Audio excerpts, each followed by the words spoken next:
It's clobbering time!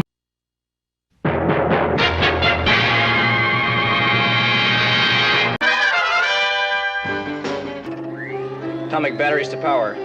Turbines to speed. Roger. Ready to move out.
Come get some. It's clobbering time! Clobberonimo! Yeah, Clobberonimo. Greetings, clobberers, clobberonimos, clobberoids, clobberooskies, clobbologists, clobberians, and every kind of clob out there. And for those who do not clob yet, the secret is to bang the rocks together, guys. Welcome to Clobberin Times issue number 709 on YouTube, number 1,409 overall the past 14 and a half years or whatever it is now. And Clobby's Clubhouse number, oh, it's not 13, it's not 13. I got the numbering wrong. Now I got to go find my damn numbering. Crap. Well, that blame the engineer. You think you probably find it faster than me, is what you're saying. I can find it, but yeah, I spelled millennium wrong tonight on my overlay. I corrected before I went online. 13. That pisses me off. It ain't 13. It's let's see, it's it is. Hang on a second and find it. This is number 130. Oh, 113. It's 113. Get a little remit. Well, I can't do anything about that now, can I? And unfortunately, Raquel, I don't think is going to be here tonight. But you don't expect me to do the we. No, you don't have to. We could have a weeless night. Welcome everyone. Our number one is not here. I don't think she's going to be able to make it tonight. She'll be back next week though. So I'm sorry, but I know you're all just going to have to put up with just a little old us. Just please stay. Myself. Please stay. But no, you know what? I'm not gonna put that burden on them. If we're not good enough for them, I can respect that. Yeah. We're definitely not as good looking.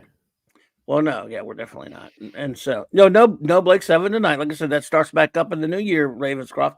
All right, we'll be, and number one and Mark and I will be back be here with our reviews of Blake 7 starting back next week for tonight with Project Avalon. And so no reviews tonight, just kind of hanging out like another holiday stream, just kind of a chill stream, as the kiddies say. Just hang. Okay, we have cannot fun, have a. Well, I'm not gonna say we. So we. How about that? That's all you get. We got to sample. I got to sample that, I guess. Yeah. Yeah, you have to find a recording for when number one's not here. So sorry about that. I thought she was going to be. I didn't know. I thought she was going to, but then turns out she has some more shore leave to do, and she'll be on shore leave Saturday night. We'll get to that in a minute, though. So let me just do some show notes and shout outs. Then we'll get started on doing nothing. We're doing nothing anyway. So how do you get started doing nothing? But we'll learn how. But a bit of a show notes. Simply tomorrow night I'll be at the great J-Man's channel for our finale of our review. It's interesting how that worked out. We the last day of the year we'll do our last review of Jack Kirby's Fourth World. The timing's scary, but it worked out that way. The very last you planned that out. Took us 20 shows. We did not plan it at all. Really, seriously. So anyway, the last one, 7 p.m. Eastern tomorrow night. The last of our Jack Kirby Fourth World reviews. And the last bit of it is Jack Kirby's graphic novel Hunger Dogs, the end of the saga. The week after that, we'll start on Frank Miller's Daredevil. At the beginning of the year, we'll start that. So fun stuff. And I do know our buddy Nick Weiser. I don't know if I'm going to be able to be there myself, but he is going to have the Friday Night Comic Shop talk tomorrow night. The Comic Shop boys and Nick at 8:30 Central will be talking about Alpha Core, the great new book by Eric July and Chuck Dixon. So looking forward to that for them. And Saturday night Star Trek. Again, like last week, it's just going to be me, little old me. And unless Mark feels like hanging out, but he's going to be busy doing the family stuff. But if he's if he doesn't, see what happens. Yeah. Or might come in later. The invite's open. That's what I'm saying. It's probably just me. Pretty much what I did last week. We'll find something. I enjoyed it. Had a great time. I know we just talked about basic stuff, everyone, but I really enjoyed hanging out with you. And gonna look forward to hanging out with you Saturday night Star Trek. Now, Mark, since it's New Year's Eve, I don't think there will be a geekery. Yeah, probably not. Yeah, I spoke to her and you mentioned there's no geekery. Yeah, I maybe do something during the day if I don't do family stuff. Well, if we're not doing families, it depends. No, it's Alpha Core. Yeah. Alpha Core. Now listen, look at you, you silly princess. You. All right. So, anyways, shout outs. And I don't know who's here yet, so they get the shout out just in general, like our great wrenches, the great Eric K, the bronze wrencher. What's great hail, sir. Chris Persia, vindicated wrench of that great white north. D. Bud Martin, the wrench of Iron. Lord and Lady Thoth, God and Goddess of the wrenches. Avon lives, long live the Legion. J-Man, the wrench without fear. And partner in crime on earth, B and Legionnaire extraordinaire, reviewer extreme, Maddie's daddy, wrench from Vegas, wrench beyond, and Thor in Vegas it is. Stephen Callell, buddy, the super wrench, the rascally wrench himself, Fanter outsider ear, Fanty, Angry Boy, master of the Claboni, and Clobber Time's own music meister, Maximum Redstone. Now let's see who is here hanging out with us in the chat. Let me back the chat up because we like to chat them all out. Like to get you all shouted out tonight here on our last clubhouse of the year, and it's 113 of the clubhouse, not 13. Damn it! I hate when that happens. Damn numbers, math and stuff. I hate math. FKHC 2005. Hike. What's up, Fairfax, buddy? J-Man, the aforementioned here. Let's see here. JT Kirk. What's up, JT Kirk? What's up, buddy? Let's see who else. Keely Chow, roll that tide. Penny. Hey, Penny. Good to see you, my dear. Hope you're doing well. Dave C. What up, sir? Could not be reached for further comment. Welcome, my friend. Larry. Hey, buddy. Good to see you, Larry. Ravenscroft, welcome. Good to see you. Adrian James, hello. Claude Saling, good to see you there. Ezra Goldstein, shalom, my friend. Absolutely great to see you.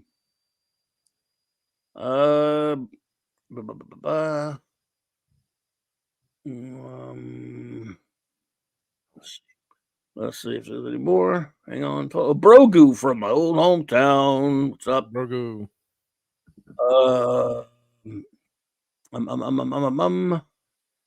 Princess Fiona, the lovely princess. Good to see you, my dear. Hope you're doing well. Always love seeing you.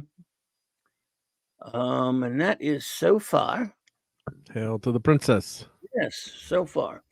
So, thanks for being here. The great Chief Engineer, Mark D. What they see? What's going on? Anything you got to tell everybody? Well, I did put together a Star Wars Lego tonight. I could you show did. that.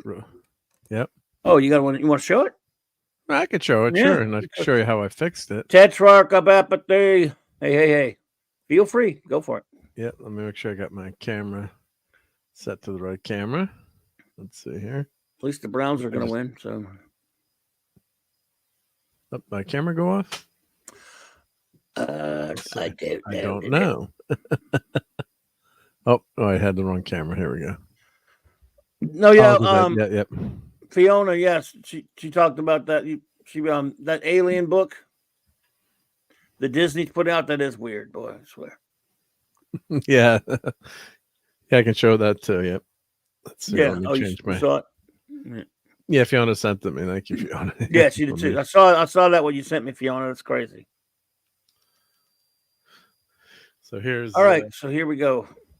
Here's the Star Wars. It was a Christmas present. Christmas present for my kids. So it's Millennium Falcon holiday play set, and well, here's the front cover.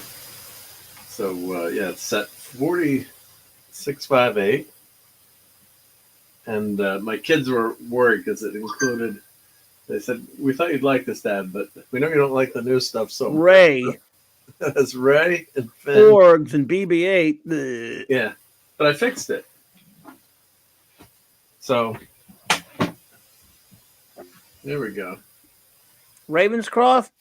I've seen those long time ago. The Blake 7 comics that were in the Blake 7 mag. I was only ever able to get one or two of those Blake 7 magazines. I'd love to get them all. So I've only seen one of the comics a long time ago. I would love to have them though. I'd love to get them. So here is the set with the turkey dinner. Only bad thing is BB-8. Well, I fixed it. I put C-3PO on. Oh yeah, that's good.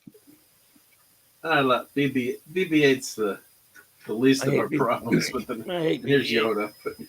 Put Yoda in there too. Beach ball. Yeah. He's the least offensive thing. He's part of the sequel filth, so I hate him.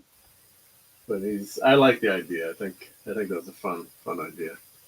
But just it's not his fault he was stuck in such a horrible movie. But look, they give you these. But you know what I can do here? Who is that? Is that supposed to be Finn? Is that Finn? That's Finn. Yep. Let's put the holiday sweater. Son Lee, hey there. Let's do this.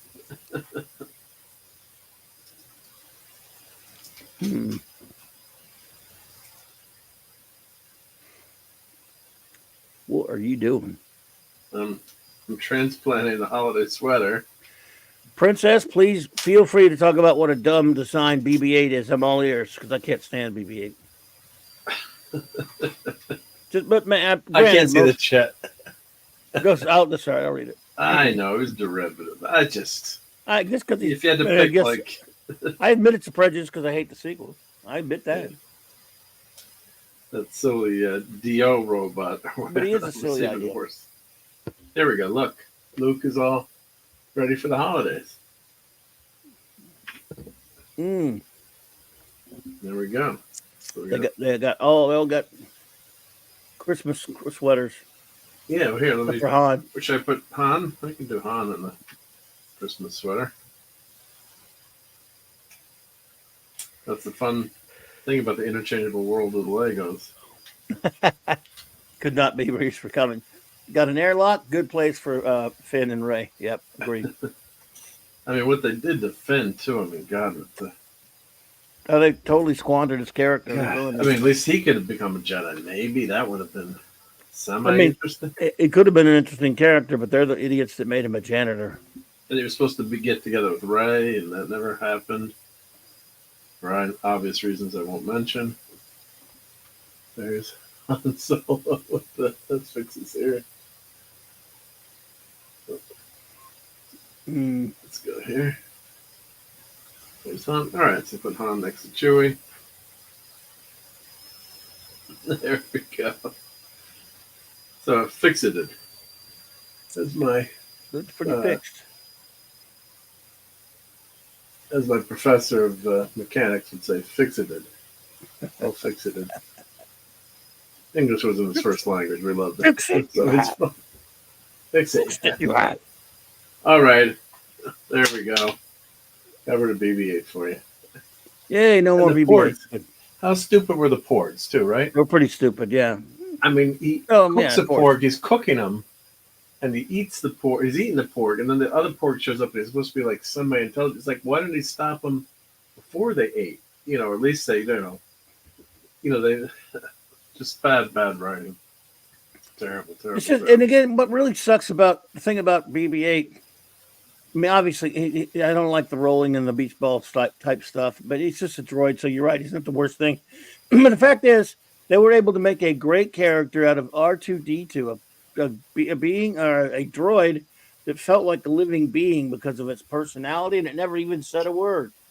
Yeah, they couldn't do that with BB-8. They just made him annoying. It was a basic copy, and he was rolling all over the place. Look, R2 is a great, actually legitimate character. Yeah. And so is C-3PO. That we love. We love these robots. And they just couldn't do that with a BB-8 and that other stupid robot. But I mean, yeah. I mean, of all the things in the movie, like I'm like, oh, that's kind of a cool, interesting take on a, it's a droid that doesn't go anywhere, in terms of rough terrain. Of course, the original Star Wars was ridiculous too, with R2-D2 in the desert, with the tracks.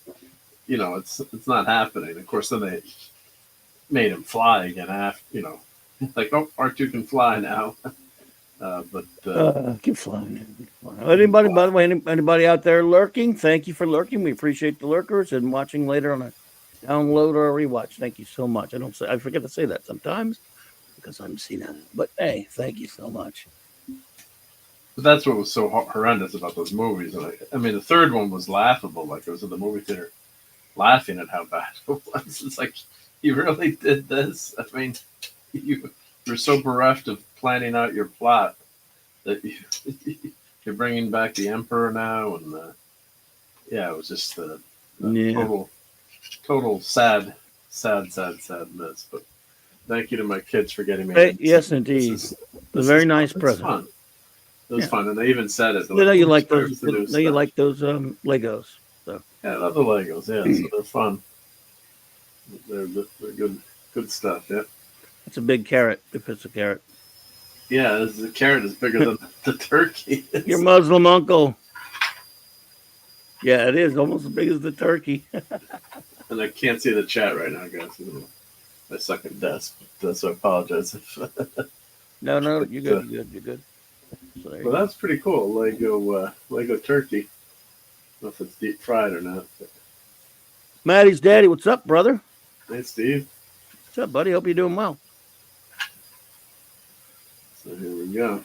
Well, yeah. So that was a fun. Well, nice. Kudos to Mark. It took about 2 hours. 2 hours to build, which is not bad. You did it on the video, right? Did it on the stream, yeah. So if you want to go watch. Sorry, I missed it.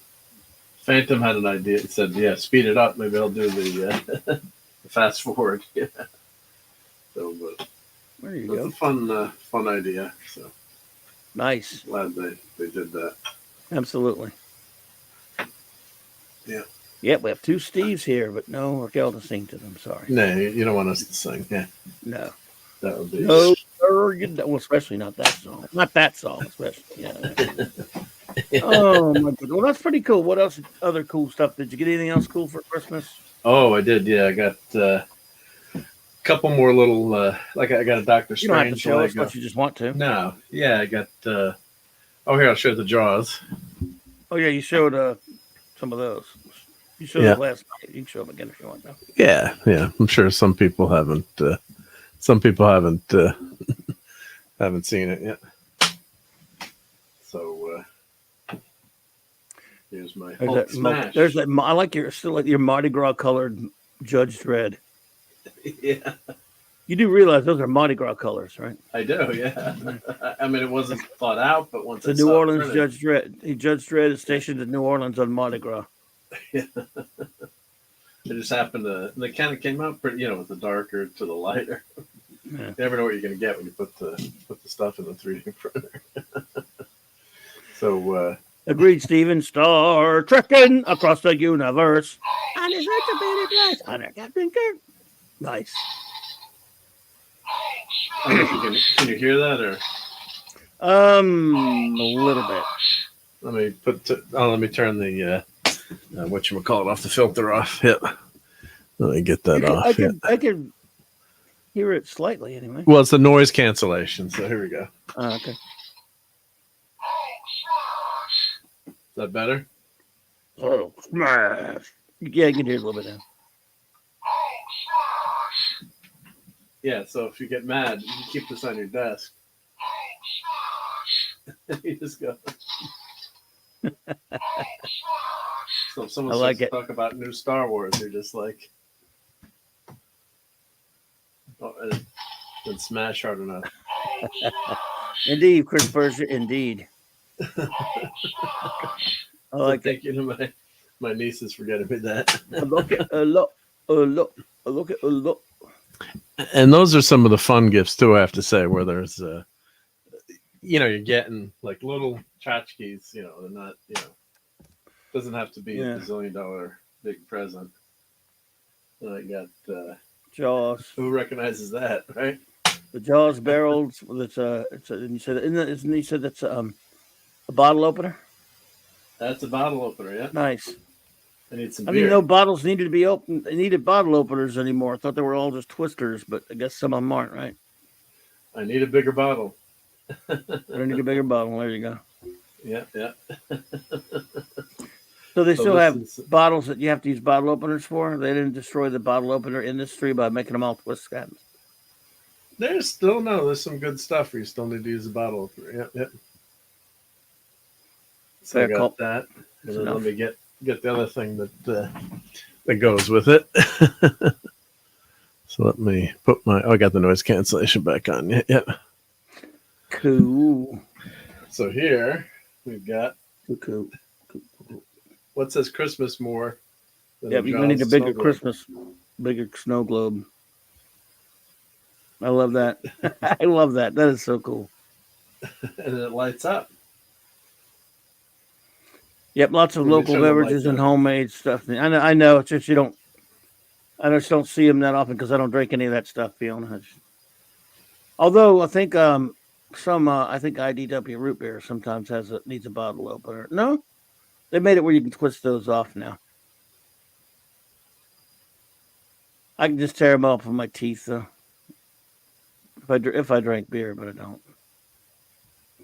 Clobby, all imported bottles of beer don't have twist tops. Says, oh yeah, I know. I was just goofing around, but sure, I got you. I understand. I don't drink beer and that stuff, but I do understand that much. I've seen enough of it.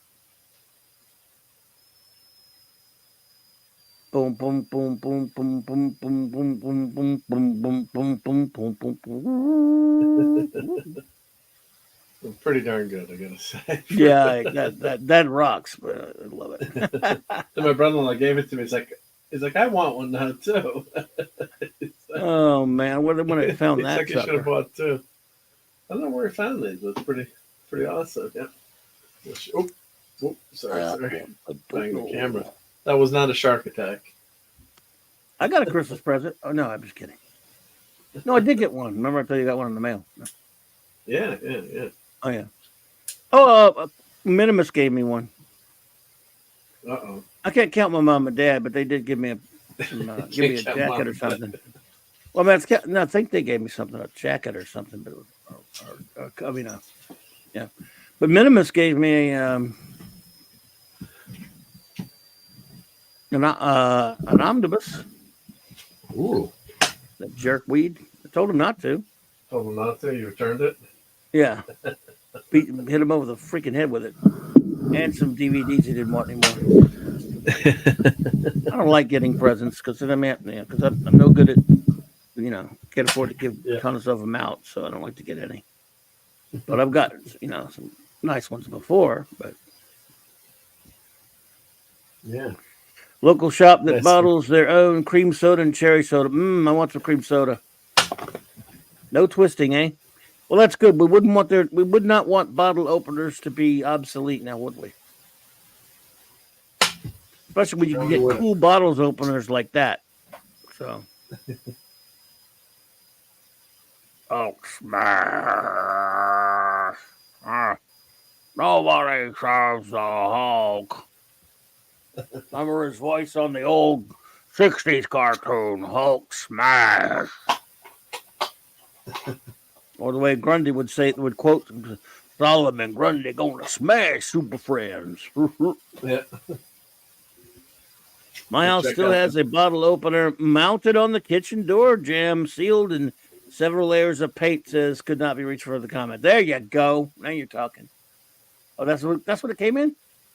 Well, that's in the box. A mini Hulk. It's in the box. That's nice. So you get a little book with it. Yep. We'll get a little mini Hulk book.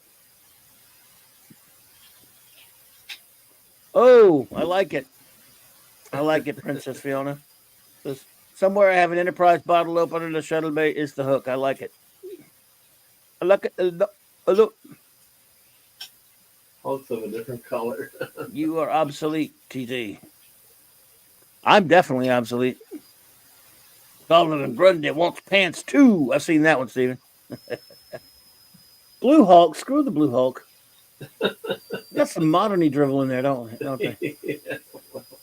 You know what I think about moderny dribble? I know what you think. Yep.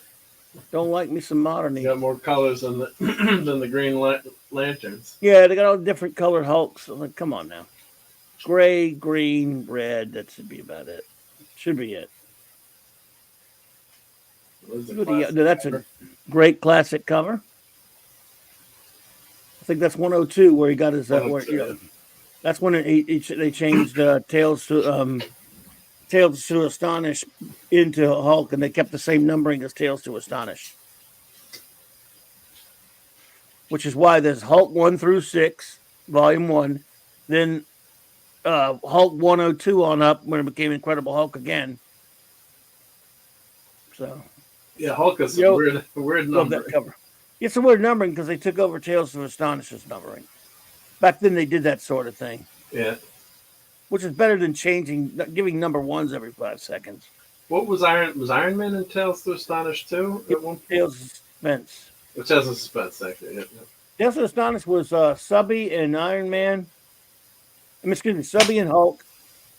Before that, there were just a lot of different. It was a monster science fiction book. But yeah. Yeah. The Obsolete Man Twilight Zone episode. Yes, I understand. Who was in that one, Larry? Who was in that one?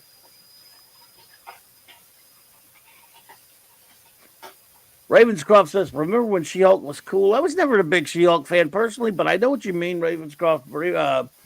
She had a big following. And now she doesn't. What's that, Doctor? You got Dr. Strange Pez dispenser? Oh, yeah. I'll show that in a second. But this is from runningpress.com. If anyone's looking for a Hulk smash. But I got this a while ago. But yeah. You got some Pez. Oh, boy. Got some Pez. I haven't eaten them yet. But yeah. Pez. They still, I don't think I've had a Pez in forever. That covers the back of the card sucks because it's got like modern looking stuff. But yeah. I don't know. At least Captain Marvel, as much as she shouldn't be called Captain Marvel, she looks feminine down there. That's different, right? Yeah, who do we got in this series? Thor, Spidey, Groot, Captain Marvel, Iron Man, Black Panther. Yep. But Burgess Meredith. Sculpt there. Burgess Meredith. Wow, he was in 4 different Twilight Zone episodes, I believe, Larry. Cool.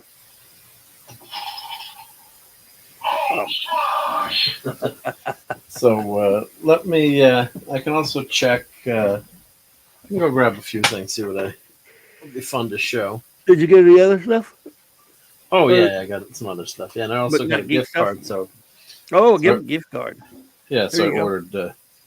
What about any of you? Did any of you get any cool geek stuff that you could tell us about for Christmas? I mean, did your loved ones, give you? Man, I got a Superman omnibus. I think the Minimus gave me, but it was a Golden Age Superman omnibus number 2. I think.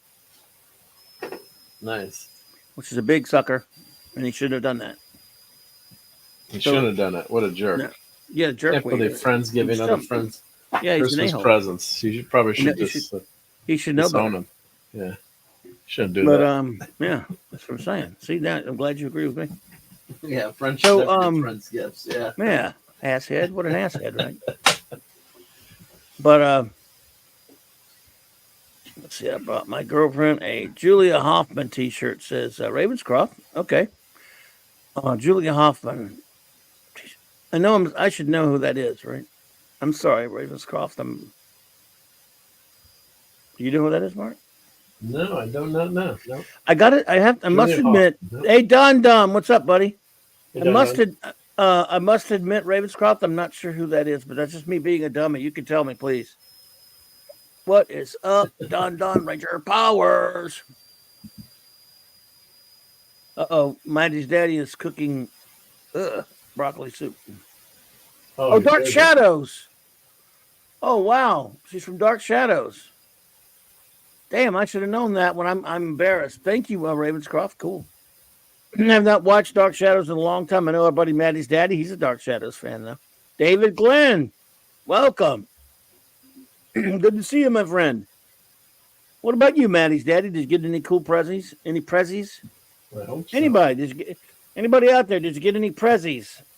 Come on now. It don't have to be geek stuff. You can tell me anything, but I know Fiona got prezzies. Come on. I know Larry. Did you get? I mean, maybe as our British friends say, prezzies. What about you, Don? Did you get a prezzie? Bring the prezzie. I want more prezzie. Oh, you got a laser engraver. Nice. That's cool. Love it. Those are great. Yeah. Oh, cool. Watching Dark Shadows now. Very cool. Loving it. That's nice. David, I got some peace and quiet for Christmas. It was awesome. Yeah, I get a lot of that for Christmas myself. I get a lot of that for a lot of holidays myself, and it is cool. Let's see.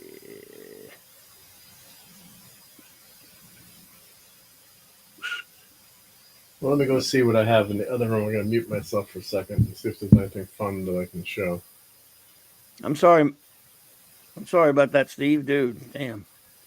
If I were close by, I would bring you a present. Same here, yep. My daughters gave me something. They gave me like this pretty cool little tin box they found. It was like a novelty type thing that had the Justice League on it, like a metal box thing you can put stuff in. It was meant for something else, but they gave me that. They put a pretty cool like Oreo thingy in it, confection thingy in it that I didn't eat yet, but.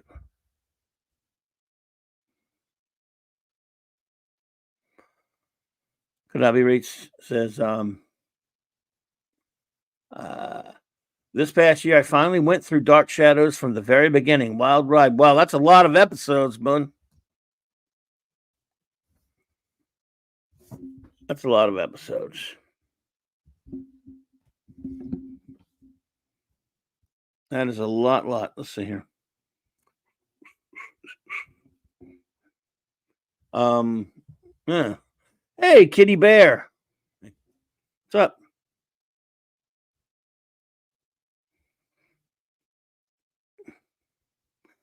I just got a message. Sorry.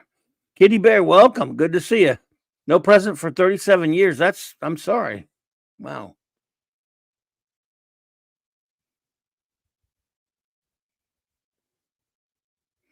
My goodness. 37.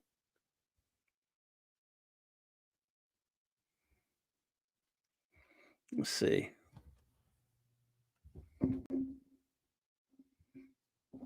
Let's see. The only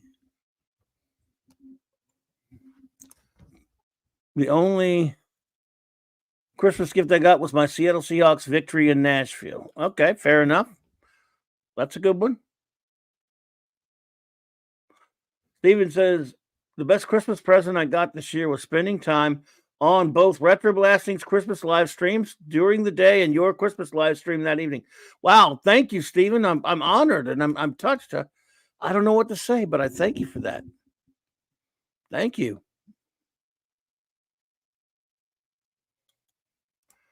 Clubby, did your present arrive? I'm not so sure, Steve. I haven't seen anything. I didn't check the mail today, but what am I?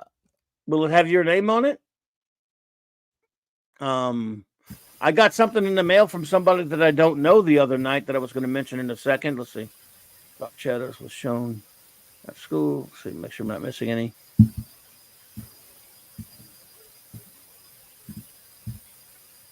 Let's see. I got some Sony XM4 headphones with superior noise cancellation, says JT Kirk. I could finally watch movies after 8 p.m. in my leather recline and newer Sony TV, on the newer Sony TV, kids and noise and such. Oh yeah, you know, I've got headphones also, JT, for the same problem. My son, the room's too close to my son's room, the living room, so I have to watch TV with that. It was from Florida, Maddie's daddy. Blunt Plunk Reviews. Thank you for being here. I mean, Blunt Plunk Reviews. Good to see you. Thank you for being here. Maddie's daddy, it was. I have a very strange mystery because I got a mystery present from Florida. And I don't want to say the name of the individual without doxing them. Das Wolfen, welcome. It was a present it was a very tiny one, very small present, a pewter figure of Han Solo. It came from a certain area of Florida that I do know.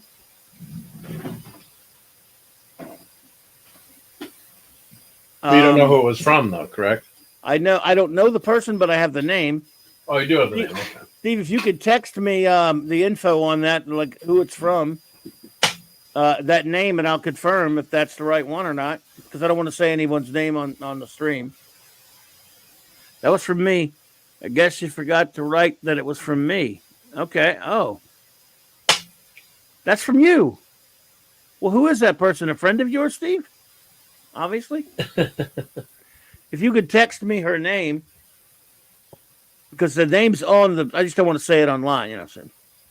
There's no info inside of the package, so it was like a mind-boggling mystery. It was Han Solo, a pewter figure of Han Solo, right? Wow. There you go. But is this a friend of yours, Steve, or whatever? Well, that solves that mystery, because I was like, man, I was talking about Mark about that last night, and Tom about that last time. Like, it's nice, but when you don't know who sent something, it's kind of weird, because I don't put my address out there. If someone wants my address, they have to get it from me. CLS Studio, hello there. If she was selling her Star Wars memorabilia, and thank you. Well, Steve, you shouldn't have. You're too kind, buddy. But thank you. Well, you let Steve know where you lived? Well, Steve knows where I live, of course. Yeah. Oh, yeah. He knows where you live too, right? Yeah. He knows where you live. I told him. No, he does. Yeah. Hope he shows up someday. I also got a ukulele and a giant Boba Fett Lego figurine. Wow. And a Walter PPK Q4 steel framed pistol. That is some badassness. Assness of badness. Badassness. Go ahead with your bad self, Fiona. I love it. Nice.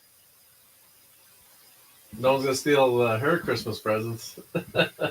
Kitty Bear, I'm kind of like this myself, since I really dislike birthdays and Christmas. My brother and sister would get one birthday present and one Christmas present. I would only get one present that counted for both. Wow. I'm sorry to hear about that, my friend. But I am glad you're here, though. It's good to see you.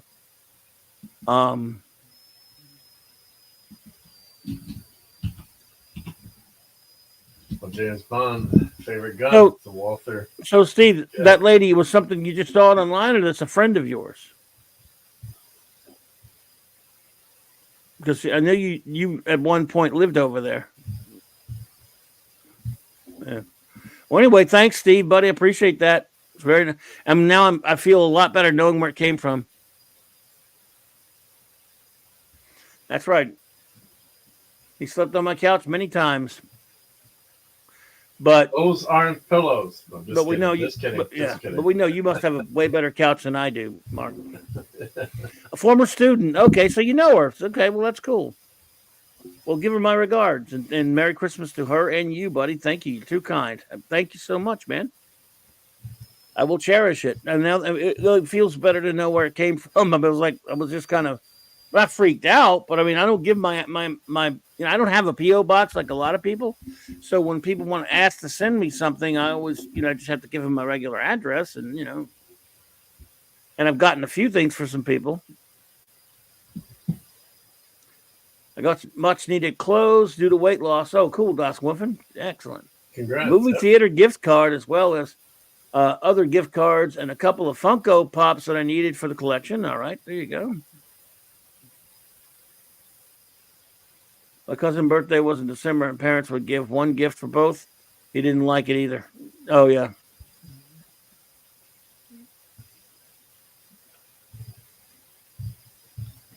CLS, thank you for being here tonight. And have a great one. And if I don't see you before, Happy New Year to you, my friend.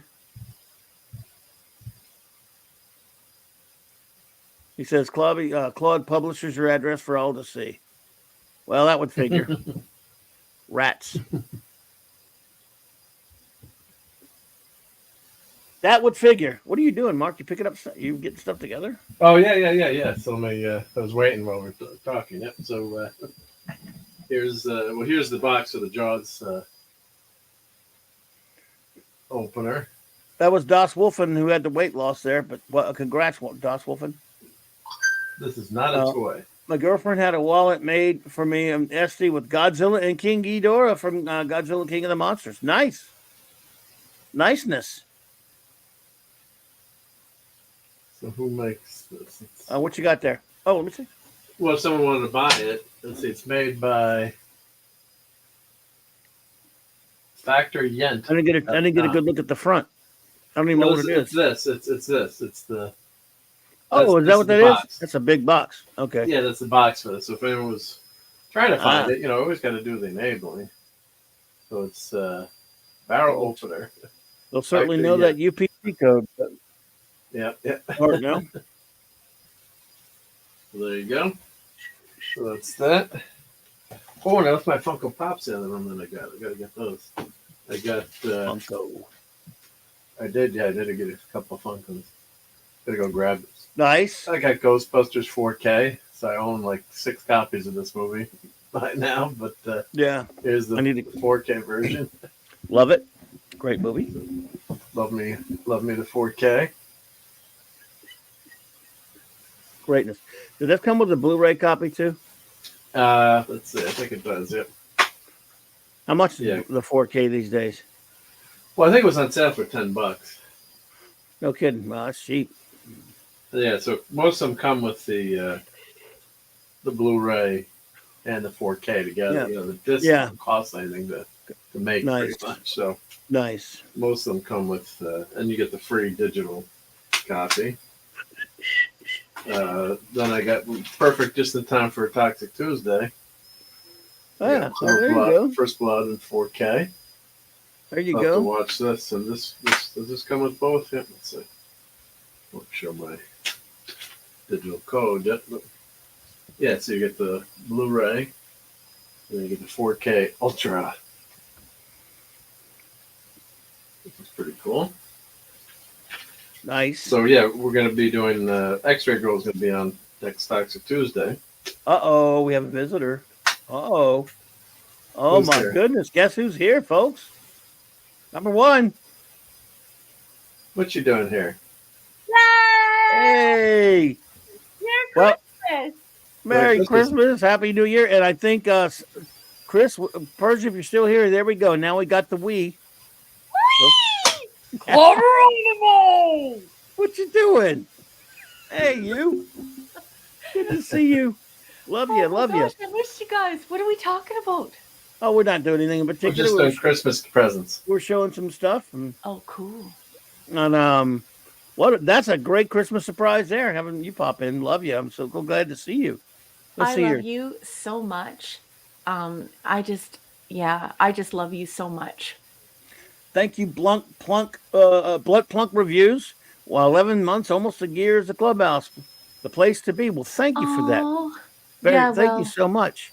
you're part of you're part of the reason why this is Yes, the place to indeed. be. We appreciate you, and we're so glad to see you. Number one, I thought you were out busy. You thought you were on shore leave.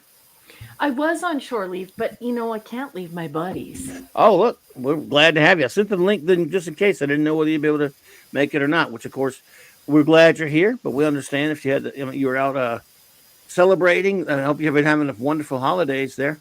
I have just reconnecting with family, and my family is so busy that this week we get to spend time together, and it's just terrific. And Larry, Nice. Larry, I love you too, Larry. Hey, indeed. How are you?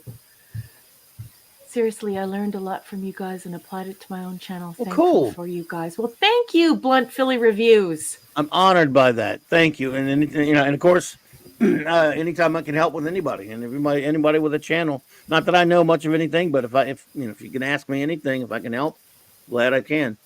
Glad if I can there. But yeah, we were just doing nothing in particular. We were talking about did you get any good prezzies? I did. What kind of prezzies did you get? There's I got some Minimus. good stuff. There's Minimus, by the way. Minimus. So you don't have to tell us, but you can say as long as you tell us you got some cool stuff. I did. I got a few Star Trek items. Ooh. As per usual. I did get my. Well, we want to hear about those. Sure, my come on. TOS calendar, but I just noticed that somebody gave Mark First Blood. Yeah, what a Christmas present that was for my wife. Guys really love that. That's the man's man present. I learned that this year. We're doing that on Toxic Tuesday next week on Nick's channel. Yeah, Guys well, are really girl. starting to make those Rambo movies. They're highly collectible now. The memorabilia and posters and things from that. Oh yeah. I was looking at some of those posters for a friend, and they're like $500 and $600 and $700. Yikes! Yeah, depending on which one. Yep. Yeah, super expensive. But yeah, that's the For man's sure, yeah. man present. Did you watch it yet, Mark? Well, I've seen it many times, but I haven't seen this 4K edition yet. So this is you got to get the 4K, so Nice. so you get close to the piece of the movie. And you were talking about it Tuesday night. Yeah. Tuesday night on Toxic Tuesday. Okay, so what did you get for Christmas, Clobby? I got a rock. Was it You cool? got orange rocks? No, some Weizenheimer by the name of Minimus, whom I've never heard of in my life. He gave me something really cool. So, What? And so in return, I punched his face in, and he said, "Well, thank you. May I have another?" No, I'm kidding. He just gave me a couple of DVDs. He gave me a couple of DVDs, but he also gave me a Superman omnibus, Golden Age Superman omnibus. Nice. Oh, wow. Which is I love me some omnibuses, which you should not have done. I tried to tell him not to do it, but he won't listen to me. Yeah, He never sweetheart. listens. He just doesn't want anyone to know it, so he's as gravelly and scratchy and itchy and grumpy as possible. But he's actually a sweetheart. He is gravelly. That's an itchy for sure. I wouldn't know about the itchy part. I don't get He's close itchy, enough scratchy, close enough to touch him. So sometimes cantankerous. he does cantanker some. He does cantanker. Blunt says, for real, I went back to school. I'm learning how to properly edit and record audio. Adobe erase every ship to the port. Yep. Well, thank you, sir. But I'll tell you what, if you know how to do any of that editing, you're already way ahead of me. I can't do crap. Mark and number one here, they always help me with that kind of stuff. I would be in big trouble if I had to do any of that stuff. Yeah, there you go. Minimus says that you punched him with ham and potato salad. Yeah, I brought him. How was the ham and potato salad? Did you like it? I hope you liked it. Bet you it was delicious. For my mom. Das Wolfen. Yeah, Dolph Wilson's been here. And Das Okay, Wolfen. I have to run. Have a happy New Year. Das Wolfen. Happy Have a good New one. Year. Das, thank you for being here, buddy, and congrats on the weight loss and happy New Year to Great you, to see sir. it, yep. Nice. Blunt, you never know. I might, like I say, I wish I'm hopeless when it comes to learning how tech stuff like that. But thank you for the offer. I appreciate that. And Yeah. So, but I got what's it? What else did I get? Oh, my mom and dad gave me some pants or something because I've heard you actually have to wear pants out in public. I didn't know do? this. No one ever told me, and then all of a sudden, boom! Here I'm almost 60, and they finally said, "Yeah, wait, all this time you weren't wearing pants in public, so here you go." And they gave me some pants. And I was like, "Boy, am I embarrassed! Nobody tells me anything." Ooh, the potato salad was so good that he just said that it was better than humans deserve. My dad makes. Everyone says he makes the best potato salad. Let me guess, you don't eat I it because it I has won't. things in it. No, Like mayonnaise? I will not eat potato salad. Because it No, has sir. things in it, Mark. It has things and stuff in it, so there you go. It's Stuff and disqualified. Do you like the things. German style potato Shalom, salad Ezra with the just dressing? Goldstein. I don't eat. Ezra. The dressing hello. version? No, I don't. I don't eat any of it. I eat dressing. Yeah, of course. I love the dressing my mom made. And we had a lot of turkey. I mean, we had a big overload of leftovers. Ah, there you go. Good compliment for you, number one. And I could concur with Fiona on that Oh, one. wow. Love the new Yes, wild very card well done, intro yeah. you made. Oh, well, thank you very much. That's very kind of you. Yep. Yeah, But, something very specific. So I had to make everything custom, and I was really hoping that it was going to turn out. It was awesome. Princess Fee. I started out with saloon music because westerns are something Clobby and I have in common, and I was thinking, wild card, and so I was thinking of a good, game of Texas Hold'em in a saloon, but it just wasn't. It wasn't chunky enough. It wasn't juicy. So I was like, I'm getting this out of here, and made it a little bit more upbeat. And so yeah, I'm so glad that you like it. I love making stuff It for was Clobby. amazing, yeah. oh, thank you so much. I do love it. It's amazing. And now I have because now I finally have an intro, specific, distinct info for all 4 shows. So I love that. Nice. Yes. Pam put the turkey in with the gumbo, Minimus said. That's what they do after Christmas or Thanksgiving.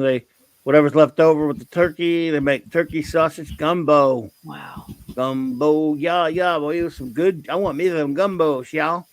I heard a rumor that Pam is a good cook, so that must be exciting. I wouldn't know. I've never had it. I heard a rumor. I don't think you did. I think you're making it up. I think you're totally saying that for Hillary. Where are you gonna? You might have read a rumor, but I don't know if you heard it. So I don't know. Pam, if you're out there, I'm just blame him, not me. Oh, David Glenn, okra's so grody. Yeah, okra. Oh no.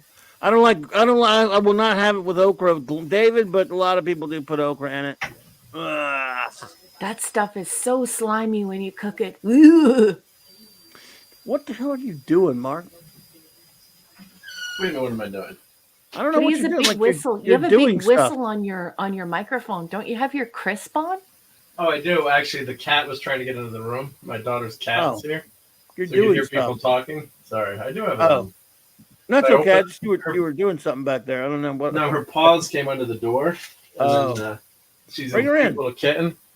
And then I opened the door, and then that's why we could hear everyone talking. And then bring her in and do some cool things to her on camera. It'll be good for ratings. Yeah. See if she'll play with Restless Leg Spider-Man. I'll probably try. clear off your whole desk. I'll grab her, see if I can get her in. But you want to see the rest of the Christmas stuff that I got? Yeah. Thank you, Stephen. Thank you, Kellel. She did a wonderful job on that one. How are you? Yeah. Happy New Year, sweetheart. Thank you. I agree, Penny. Okra's yucky. Ooh. But I know people that like it. Okra. Well, Oprah is also yucky, but both are. Ew. What are you doing? Well, I'll just show you a couple other things I got, right? Did Raquel look you at didn't see my snow globe jaws that I got, so I'll show that again. Oh, that's awesome. Gord Downey would and love that. It lights up, too. So let's see if I... Okra, that's got to be an alien species from the Delta Quadrant. Yes, that's right. J.T. Cook! Okra is grass. I could be a Doctor Who, Okra. actually. What? That's cool, Mark. Is that cool? Nice. So I got, everyone's seen this, but I just want to show you quick. And then Jaws bottle Got a opener. flashlight on it? Yeah. Well, I have a lighting system here, so Oh, I have Ooh. overhead. I thought it was a combo flashlight bottle opener. Yeah. Then I got my Hulk smash button. Get out Got of curse town. button, so if you get mad or someone mentions Star Trek Discovery, you can go like Hulk smash. I could use that for writing. Just, Yeah, if you get angry, just every time I finish a story, I could just be like, Hulk smash! Indeediousness. and of course I got 40th anniversary of Jethro Tull Broadsword and the Beast. Okay. So they're releasing all the Tull albums. A lot of bands are doing this now. They're doing like a deluxe edition. I should do a show with 70s. An album? Some of these. Yeah, so it's the Looks like album, a- but then looks what like they a do, book. they have a book in it, like Okay. lots of words. So they have a making of the Right. book, I gotcha. Nice. Words and 164 stuff page and book. things. Yeah, True. and then they've got 5 discs on this one. And then they've got they have like a concert from 1982. Then they've got session recordings, demo recordings, master mixes. If you're a Tull fan, and they have 3 DVDs in this. So there's 5 CDs, 3 DVDs, and they've got the audio only DVD, which is gorgeous usually. So it's compression free audio. Nice. And then they also have like they have a movie too, or like a DVD of a concert. So if you're Video. A concert. concert, I think that's what that's what it is. Yeah, and surround sound. Could Oh, not no, be reached. audio- Audio, audio only. comment yells, sweet! Yeah. Agreed, Ravenscroft. I love the Orca reference. Yeah. Orca? You mean Oprah? Oprah was the movie. It was that movie with the killer whale. Orca the Yeah. Killer Winfrey. Sorry. Yes. That's it. No, but there was also a movie called Orca, where I remember with it. Richard That was Harris. Some say it was a Jaws ripoff. It was just more of a Moby Dick ripoff, really. good. Yes, I totally agree with you. And I do believe that I cried When I watched Orca. Yeah. Mm. I was very sad. Oh, Derek was in that for a minute. Yes. I love Bo Derek. She's the perfect 10. Farewell under the old fair Spanish lady. Isn't she with like a young guy now? Oh, She passed away, unfortunately, of cancer. A few years Did ago. she Oh, pass yeah. away? She was Yeah. so beautiful. Yep, agreed. When'd you get this? This is a new 4K? Christmas, yeah. So I put some 4Ks Oh, in. crap, So okay. now I've got the first 3 movies in 4K. Cool. You gotta have 4K. That's how they're making their money. You just keep They didn't give a rebuying Blu-ray the with damn that one? book. Let's see. I'd be in trouble. Well, they didn't have any Yeah, it does, problems with making this Okay, one did- 4K because Jack Nicholson's hairline is actually touching his forehead. Well, somebody tell me what kind of a world we live in when a man dressed up as a bat gets all of my press. I have given a name to my pain, and it is Batman. He was great. He was great in that movie. Yeah, Ravenscroft, that's news to me as well. I can't believe Bo Derek died. Yeah, I think I remember hearing it at some point. So young, so Way back beautiful. when. And everyone said she was the perfect 10. I know that's Bet the you- running joke, but she really was. Yeah, but because she's so cute, I forgive her for that stupid Tarzan the Ape Man movie that she made with her stupid husband, Yeah. John Derek. Yeah. Poor That was Richard a Harris controversial disgracing movie. himself. That was a terrible movie. Look at that hairline on Motherfucker. Jack. Batman. That movie was just so big. Wait, If you were Hey, Ray, around get a when it load of came me. This Imagine having town needs Hey. an enema. this town. Imagine having a comic shop when that came out. I mean, the Batman shirts I sold, out. and it Everywhere. was not. We talked about pretty much nothing else leading up to it coming out, and the premiere. Man, I felt bad. One customer brought me tickets, and I already had my tickets, but we helped them sell them. But I mean, I had a contest. I mean, it was huge. It was huge. There you go. The real one and only movie Willy Wonka. That's the one and only. The one and only Wonka. It's a gooder, as they say in Canada. Yeah. So Raven's not saying Bo Derek is. I could have sworn that she passed away from Let me cancer go 2 years check. ago.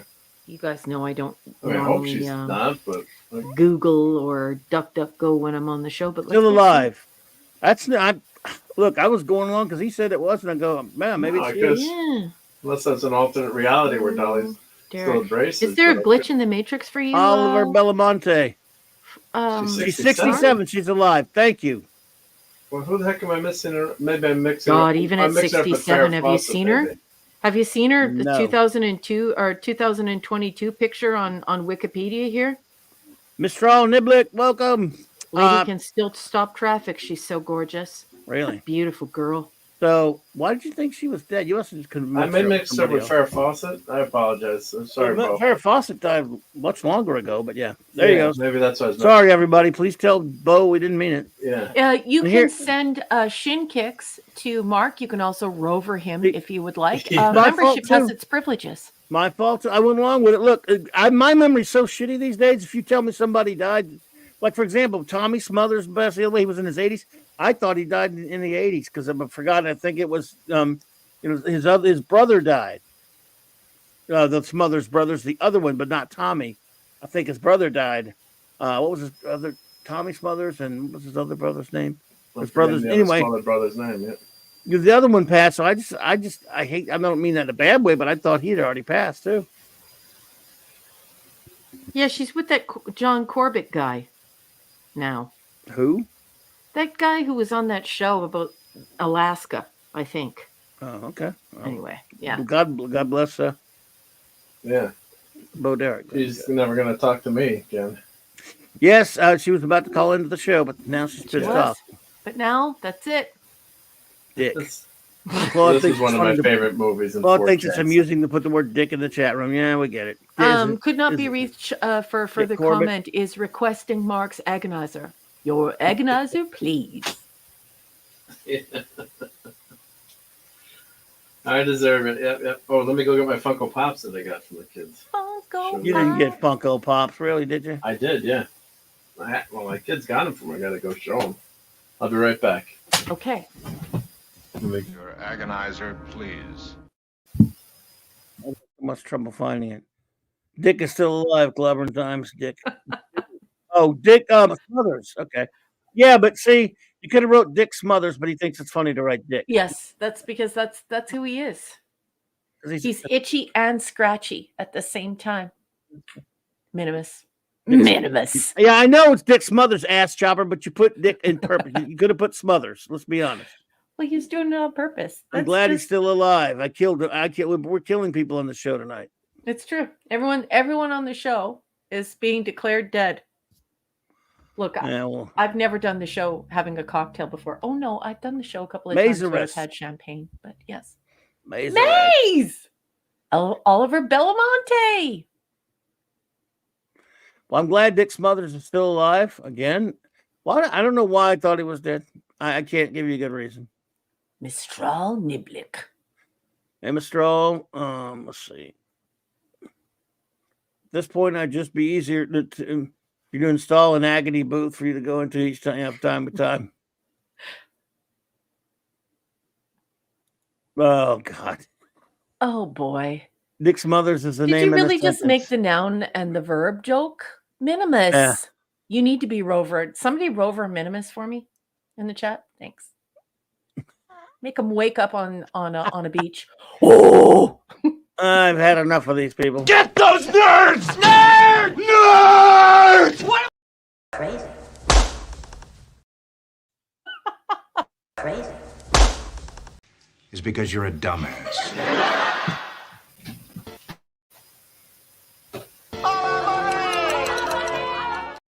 Is because you're a dumbass. Oh yeah, and everything that guy just said is bullshit. Thank you.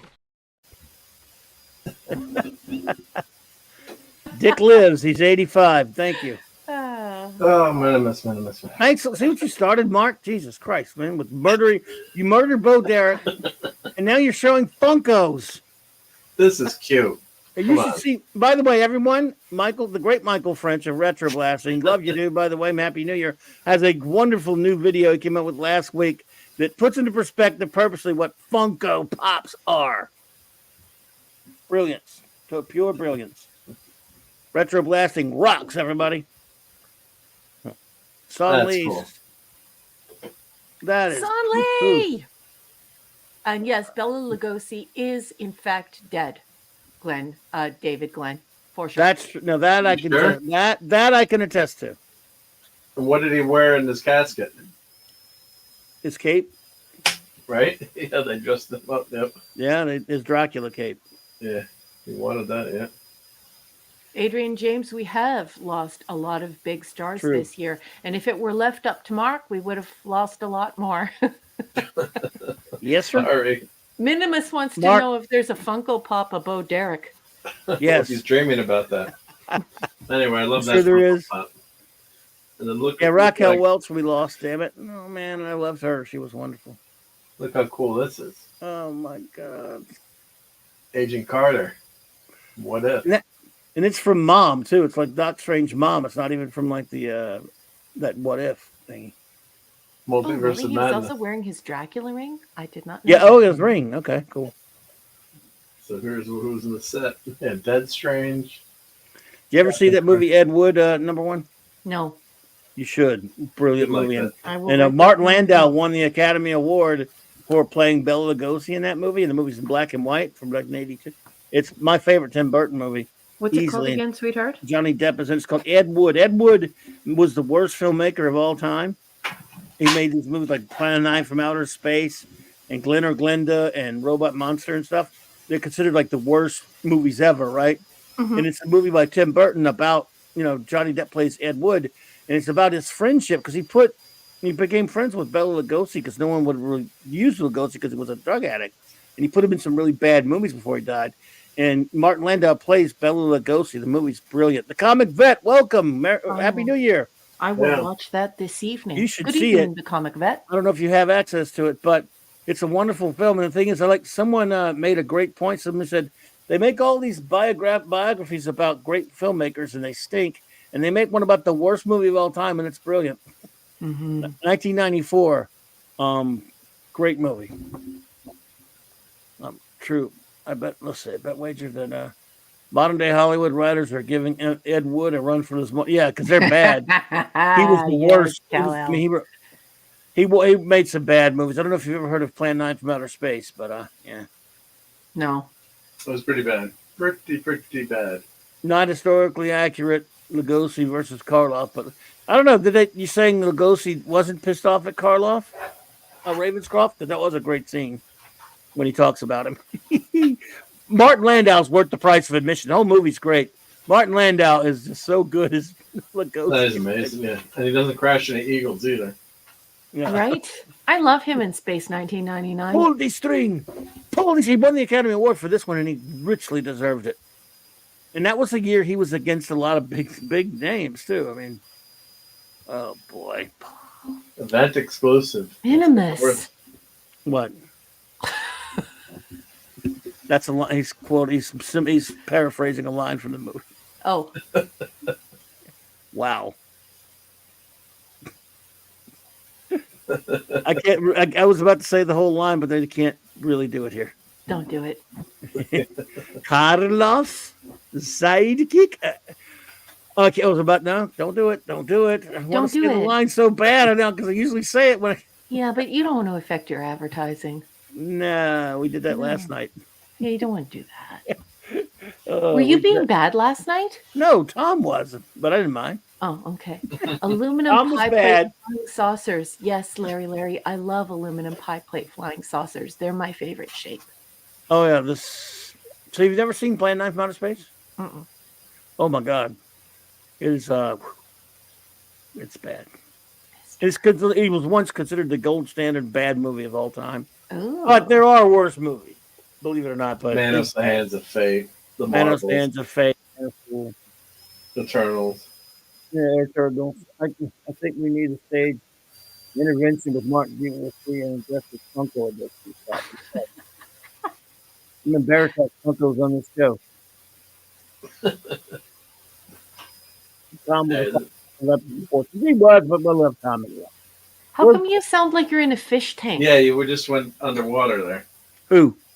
You. Oh, you're Now normal back. again. I don't know. Tom said I had on tonight's show. I was doing that a couple times. It could be my microphone screwing up. What about now? I mean, Not good. not good. No, you're okay now. No, I said what about now, and you said not good. Oh no, I was like, it was a delayed commentary on the fact that your mic might be. Here, let me try Broken. something. All right, what about now? It's good. Now? Yep. Yep. Maybe I hit it or something. I don't know. It Maybe might have been the internet went down for a second or slowed. Yeah. Oh, I got it. Could have slowed down, put you But this underwater. looks just like Steve, don't you think? It Wait a does. minute. If we're gonna mention Steve, let's do it right. Here we go.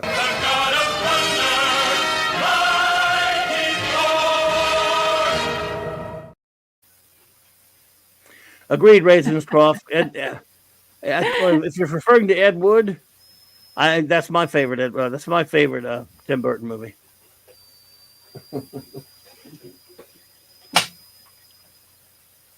Let's see. Dave! Dave. Penny's leaving. Penny's leaving. Oh, Penny, thank you Good for night, being Penny. here. Yes, if we don't see you before, dear, but we probably will. But if we don't, Happy New Year to you and Yes. yours. And Love you, thank you Penny. for making Clobbering Times a part of your nighttime routine. Yes. We love being your friend, and we just appreciate you as a listener so much. So sleep sweet, and like the boss said, if we don't get a chance to wish you Happy New Year, beautiful lady. Yes, indeed, Penny. Be good, dear. And Happy New Year. enjoy the rest of this holiday weekend. It's still like a week. It's still a holiday. Yeah, it's holiday week. They're all holidays. Week off Holiday weekdays and holiday weekends. It's the only week where when people don't know what day it is. What day is it today? Everyone's saying that these days. It's Thursday. It was weird. I had a doctor's appointment the day after Christmas, and there were like just one doctor and one nurse in the whole day. I mean, That must have been a good day to go.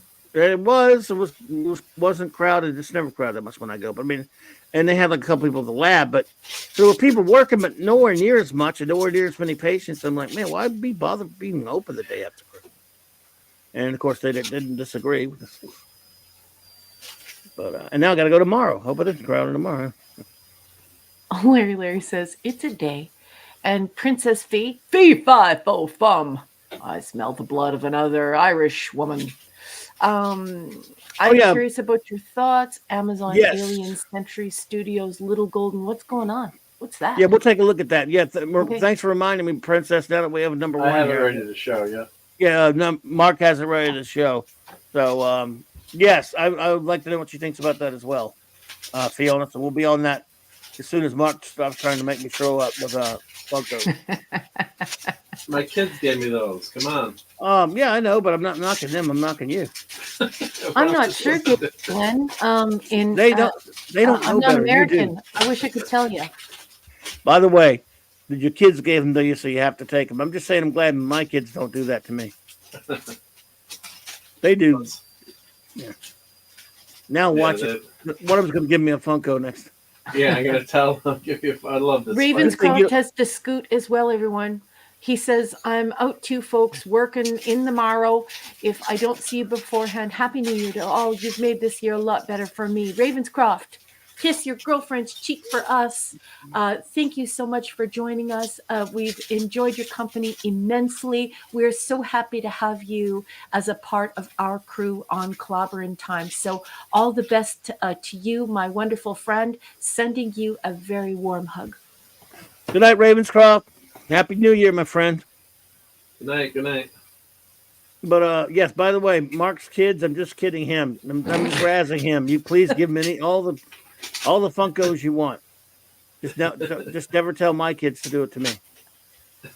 Larry, I love you. And that is such a wonderful offer because, I love Americans. I would be nowhere as an author without my American readers. Americans still love science fiction, and they still love it in that classic short fiction form that they were used to when those marvelous stories were in all of the magazines that used to sit on our coffee tables and were in our doctors' rooms and on the tables free to read in the library. I love my American friends, and I appreciate them more than I could ever articulate with words. Oh, you got something from Maze, boss. You got a two-parter from Maze. Let's see. Hang on a second. Okay. I have one single Funko, but it's unique. It's Vader from the exact moment in Return of the Jedi when he lifts the Emperor and you can see his skull through the helmet. Yes, I remember that moment. Okay, cool. Nothing wrong with that. Due to the lighting, I got you covered. And look, I mean, just because, look, it's true. I don't like Funkos, and most of them just messing with Mark. I mean, people have them, and that's fine. Personally, I can't stand them. But other than joking with you, if you have them or if you love them, that's cool. Don't listen to me. It doesn't look like a goldfish. No. Duh. Are you sure it's him? Oh, goldfish. I get it. Right?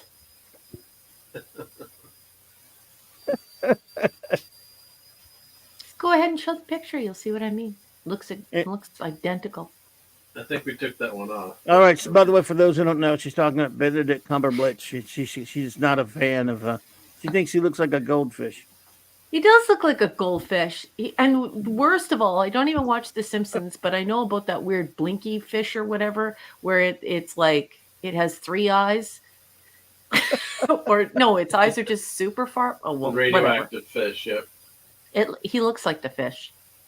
And why does that Lego look like he's holding 2 giant breasts in the instructions?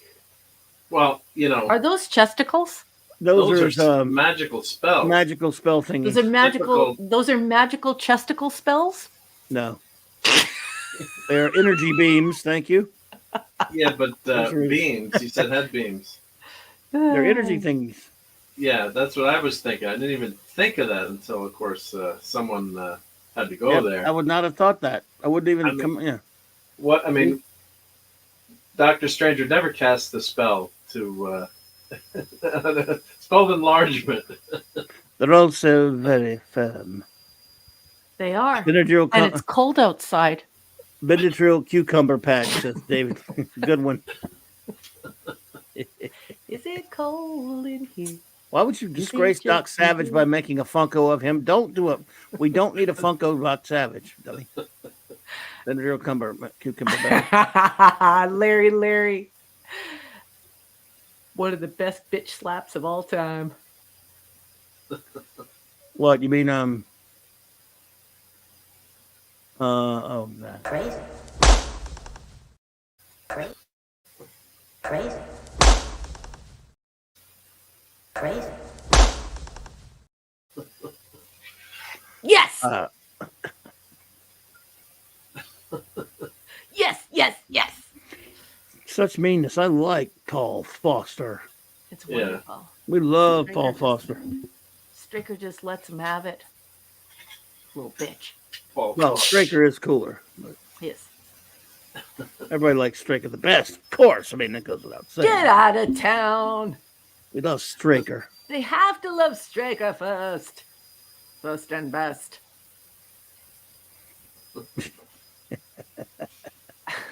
Who's the UFO guy hitting the mushy piece god? The guy doing the hitting there, David Glenn, is Ed Bishop, who plays Straker in character as Straker, and he's smacking the greatest character of all of TV history, Paul Foster.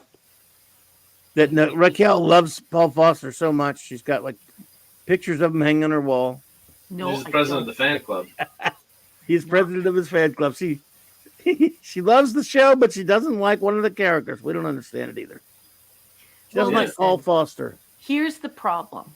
Paul Foster was under the influence of the aliens when he betrayed Straker. And so he basically is mind trained to kill Straker. So it all works out in the end, spoiler alert, but it is revealed by Dr. Jackson that although the aliens had influence over Paul Foster's behavior as far as the attempted murder went, they had no influence over Paul Foster's declaration that he felt that Straker was incompetent and that he wanted his job. And of course, that's terrible because, Straker is my second Kirk. So, why would you do that to Straker? Especially because when Paul got himself into trouble, Straker was the first person to come to his defense. He also saved his life when he disobeyed the law and basically got his buddy killed. This guy who he worked with in this corporation, running these scans for them in the outer atmosphere. So I just think that Paul is not a good guy. I mean, granted, he's a bit of a dog, so that can make him kind of cool because he's got that sort of spy guy element. But just the fact that he would betray his only friend after getting someone killed, because he's the reason why his co-pilot died. And then also Jackson revealing that he 100%, that was all his own, those were his own thoughts when he said that he was, that Straker was incompetent and that he wanted Straker's job. So, so for me, Paul Foster deserves to be bitch slapped over and over and over again by Straker. I mean, I think we should all have a crack at it, really. Crazy. Crazy. Crazy. Why would you betray? I think the fan club just voted you out. No, it's true. Like, why would you do that to your friend? Oh, shit. Like when your friend is down and troubled and he needs a helping hand. Are you gonna Simon and Garfunkel us? No, but you know what I'm saying? Like when you like how your friends behave when your back is turned is the true measure of that friendship. You know, and so not only does Paul show that you know, his curiosity is more important than another human being's life, but he betrays the purest and most beautiful, like, guy dude relationship he has. Somebody who gave him his job, saved his life. I mean, he just, you know, he could have just been killed for snooping and doing what he did. Instead, Stricker got him in on Shadow and put him all the way to the top. He was still a colonel. You wanted to know if there were aliens or not. James Taylor. So yeah, so and then Lord. to say, and for Jackson to say, no, I'm sorry, but his desire for your job and to take your position had nothing to do with that. with You gotta love the Jackson mind control. That guy was weird, boy. I wish he'd do this to Jackson. Yeah, but he probably did. Oliver, this is an interesting question. It says, Clobby, in your younger years, you must think my younger years were in the 30s or 40s. Were you young? Well, yeah, sort of. When? I don't believe you. You Who's liar. your favorite classic singer who sang Xmas songs? Perry Como, Bing Crosby, Frank Sinatra, or Pat Boone. I'm not so sure, but of all those guys, I think Sinatra's the coolest. So I'm going to go with Frankie. I'll go with the chairman of the board.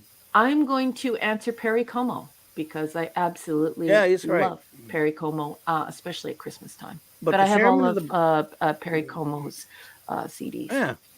Chairman of the board is pretty damn cool, too. Mm-hmm. So what about this Bing book? Crosby. Bing Crosby? Gotcha. What about they're all great. What about the other Crosby? Denise.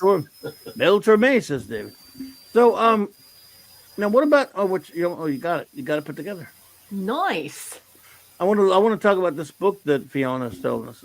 Yeah, let's look. Nice job, Mark.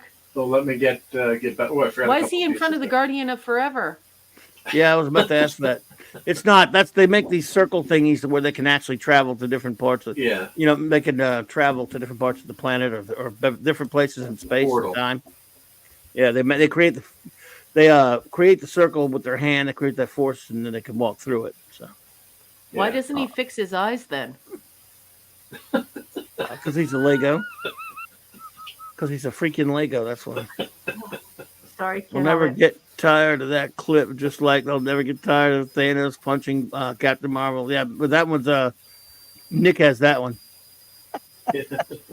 Sending her sailing through the air and then game. Yeah. I'd be stepping on Nick's toes if I got that one. Oh, so what is that? Yeah, the Guardian of Forever. Yep. Yeah, that's the Guardian of Forever.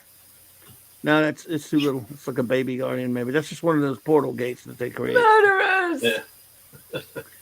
Murderers, assassins. I stumbled upon a video. I mean, a channel the other night. Number one, it was interesting. It was about, and again, because it's I stopped because it's got a lot of. It's a Star Trek. Well, no, it's a channel where this young lady, quite attractive. I know you're shocked by that I stopped to look at that. You watching a young, attractive woman? Get out of here! It's one of these what they call reaction channels, where she reacts to new, different types of entertainment that there's, of course, many generations before her, and it's called Popcorn in Bed. And this lovely young lady was watching Star Trek for the first time. In this case, she let her Patreon people pick 5 Star Trek episodes when she knew 0. Nothing about it other than her parents used to like it, but she never, ever, not completely cold. Wow. To go in, which is again, she's got to be. I don't know how she is. I think she's like maybe, got to be what, early mid-30s, Mark, something like that, maybe. I mean, not 30s. Yeah. I mean 20s. Sorry, 20s, early 20s, probably. She's from a certain neck of the woods called well, near you, yours, in other words, right where you live.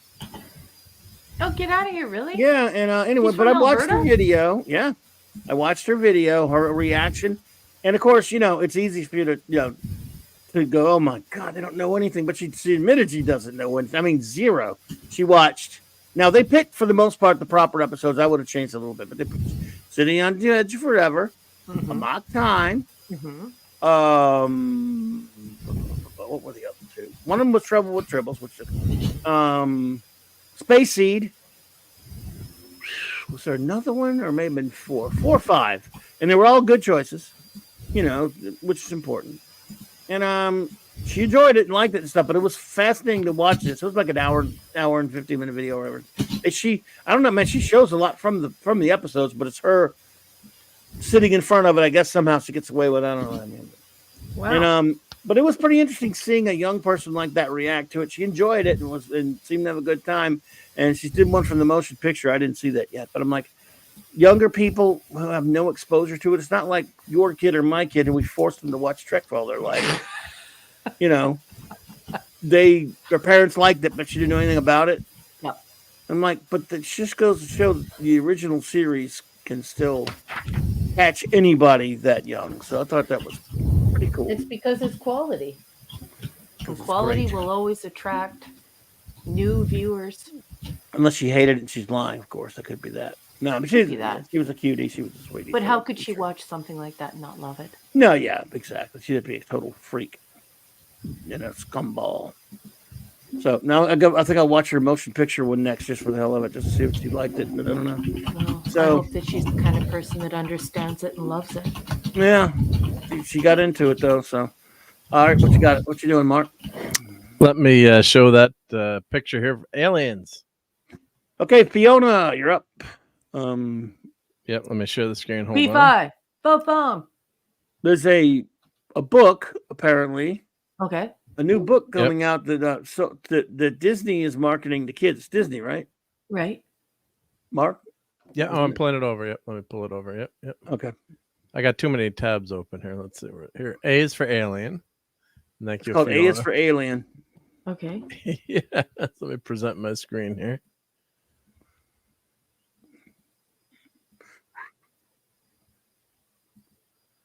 There you go. Let me zoom in on it. Yep. So Fiona had sent a nice picture, but I found the website. Alien?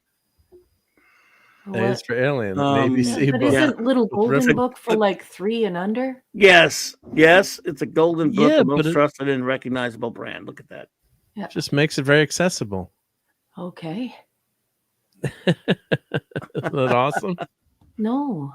What? It's beautiful. What could possibly go down in this book that wouldn't leave a toddler scarred? Well, I don't know. I haven't seen. Have we seen inside the book, Fiona? No, Fiona sent me the cover.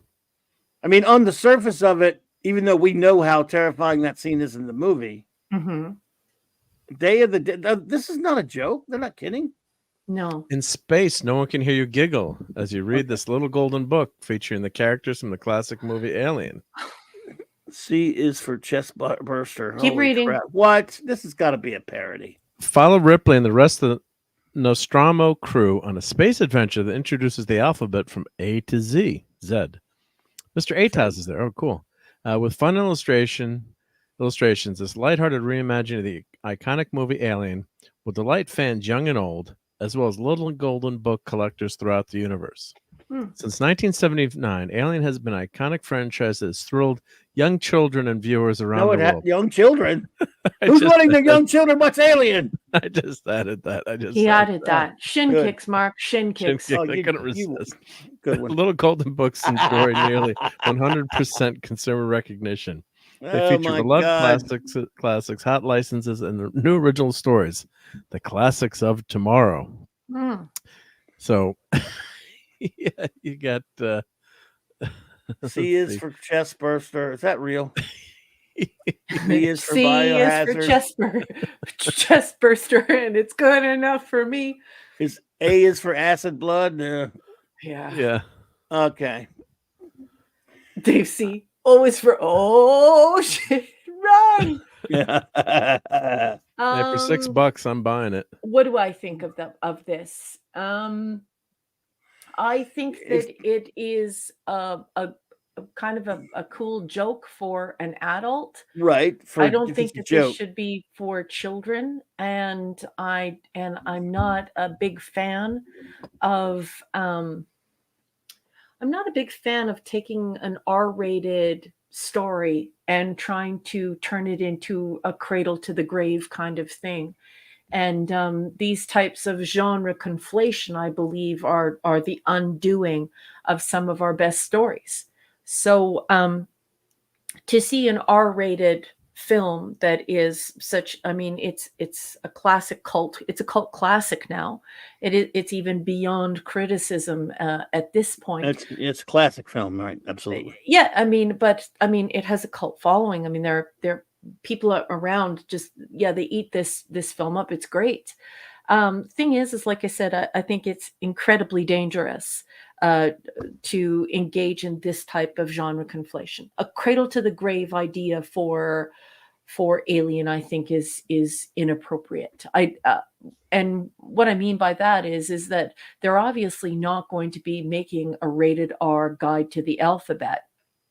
So they're prepping the kids to watch this movie at quite a young age, and they're trying to make more and more evil, heinous, violent types of characters into something that is cuddly and misunderstood, and kind of like a Cruella de Vil, right? Many children, millions of kids grew up believing that Cruella de Vil was a terrible person who not only wanted to kill 101 puppies, but that she wanted a fur coat and wanted to use any of these leftover puppies that she had skinned alive to make furniture from them. And that really taught children about evil people and the horrible things that happen to dogs all around the world. And it was a very, very serious thing. And it was very clear that she was evil. Well, now, I mean, you don't fully understand the 101 Dalmatians until you're much older, but then you find the value in it. But what I'm saying is that now they're trying very desperately to make all of these horrific villains into something that is just simply misunderstood. And if we only had access to the backstory, they would be cuddly, loving, and you know what? We would even take their side over the humans. So I think that this is not only bad for writing because of the genre conflation. I think it's bad for developing relationships with children, and I think it's naked avarice. This is naked avarice. This is a corporation saying, "How can we make adult content? How can we turn it into pablum so that we can have these children already ready already?" And the way we can do that is to turn the alien creature into something that's cuddly and clever and cute. And then, of course, they'll watch the film. So I think it's demented. I don't know. I agree. I mean, it's just too early. I mean, just leave it. Just let kids have kids things. And I mean, again, I thought it was a joke. We're just not in that time anymore. But this used to be. There's no question it would be just a joke. Someone making, it would be funny. Mhm. It's funny as a joke, but it's not funny because it's real. And why do you have to do this with kids? Kids have their own things and stuff. I mean, and yeah. Is this a joke? Well, I mean, thought it think- was, but no, I guess not. No, they're coming out. I don't know what the interior is, but I'm tempted to buy it, I guess. But just because it's just to see what's in it. But it's as an adult parody, it's kind of funny. But the story is so horrific too, especially what happens to Newt. And I remember when this movie came out. That's not a joke. Friana says not a joke. I mean, yeah. But in this day and age, I mean. Okay, so how about Hellbound Hellraiser? That'll be next. You I know? guess. There'll be But I remember Hellraiser next, and Freddy. Jason? What about Freddy and Freddy? Jason? Yeah.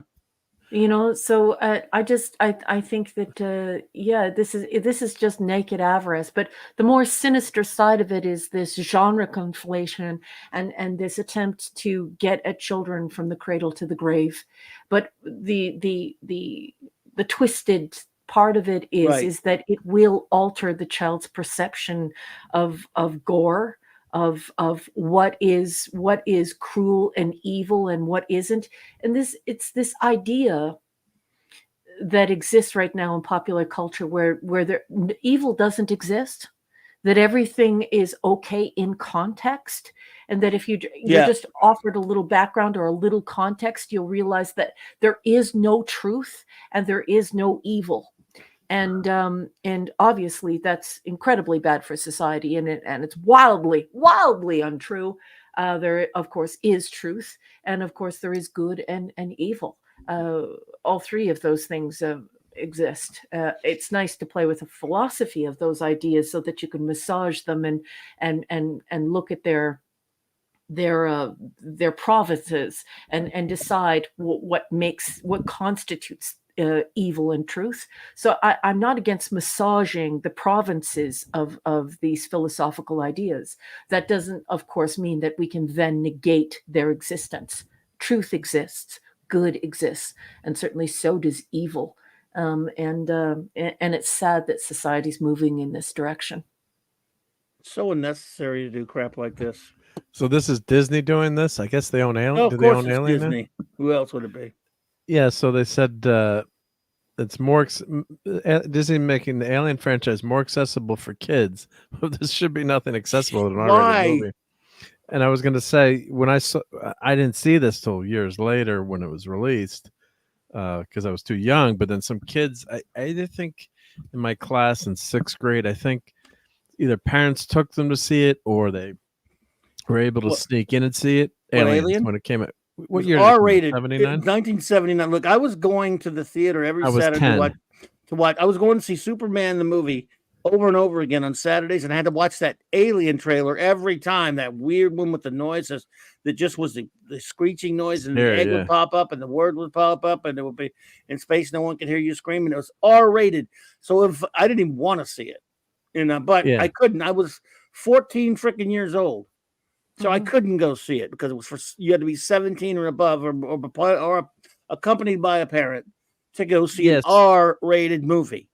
So I think someone in my class, I just remember them describing the alien birthing scene, and it gave me, like nightmares just hearing about it as a 10-year-old or 9-year-old. Oh, this movie, you barely knew what a baby came from at that point. Disturbing, this movie. Yeah, so yeah, but it's a fantastic horror movie with sci-fi elements. And but I remember either someone snuck in or their parents took them, or maybe their older brother snuck them in. They weren't that strict too back in the day too. With it wasn't until the PG-13 started to happen, I guess. That so I remember one of my classmates, what grade would I have been in, 6th grade or 5th grade, describing it. It was like, oh my God, this sounds horrific. So yeah, as an adult book, it's kind of a funny idea, like to write a book that's aimed at kids, but it's really just for. But we live in clown world now, adults. So jokes are real. And I Kitty Bear guess says, alien. evil and truth is a matter of the point of view. Well, not really, Kitty Bear. We weren't always living together, right? We decided to live together because it offered us mutual protection. We were better hunters. We had more eyes on our predators. We had more hands to gather food to eat, and so we began to live communally. And when you begin to live communally, there are certain contracts, spoken and unspoken, that you make with those who you are communing with, people who you choose to live with. And in those specific social groups, in the beginning, these social tribes that we created, families and extended families, and those that chose to interbreed with another tribe, from a far off point, close or near or far. But there's a contract that exists there, and that extended contract creates culture. And so there are expectations of behavior. And so if you have a specific social group with a specific culture, it is well understood and well defined what would be truth, what would be good, and what would be evil. Because those are the provinces, those are the rules, those are the margins in which we are to behave if we wish to stay in that social group and to be accepted by that social group. And so I think taking this idea that we're all snowflakes, we're all very individual, and that no truth exists, no evil exists, and no goodness exists, and that it's all just a matter of idiosyncratic point of view. I think that's complete and utter balderdash. I mean, it's fine if you want to live in a cabin in the woods all by yourself, but not if you wish to live communally. If you wish to live communally, you do your very best to find the best social group that suits your needs and your desires and the things you believe and the things that are important to you.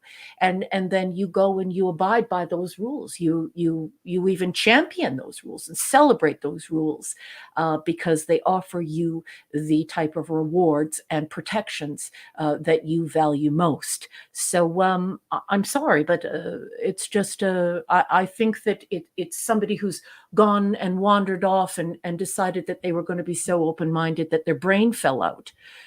We have to live communally. In order to live communally, we have to follow those social contracts. There is sociality. There are provinces to good, evil, and truth. We make agreements. There are agreements, societal agreements that we make. Exactly. Together. Yeah. Well, Yes, ma'am. Here, I got a new clip that maybe might sum up how some people feel about this book. There's only one thing I want to say to you. You're a dumbass.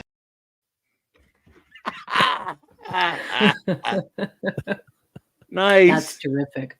That Love was it. some good dubbing. That You was like it better with- Ragnar level dubbing. You know I'm going to like it- abuse the hell out of that, right? Yeah. Do you like it better with the Commodore or without the Commodore? Let's see. Let's see. I'll upload the other one. All right. There's only one thing I want to say to you, This is Commodore. You're a dumbass. Do you like that one better, or do you like this one? There's only one thing I want to say to you. You're a dumbass. I guess the first, Perfect. they're both great, but I No guess Commodore, because we like- should be able to just Use able it to for just anyone, use right? it. for Yes. anyone, yeah. But Yeah, I'm going that's to what I abuse thought. the hell out of that. Thank you. I got to do one with Captain. What's her name? Gangway. Bangway. Captain Gangway, you're a dumbass. Yes, because next week he's going to be addressing her.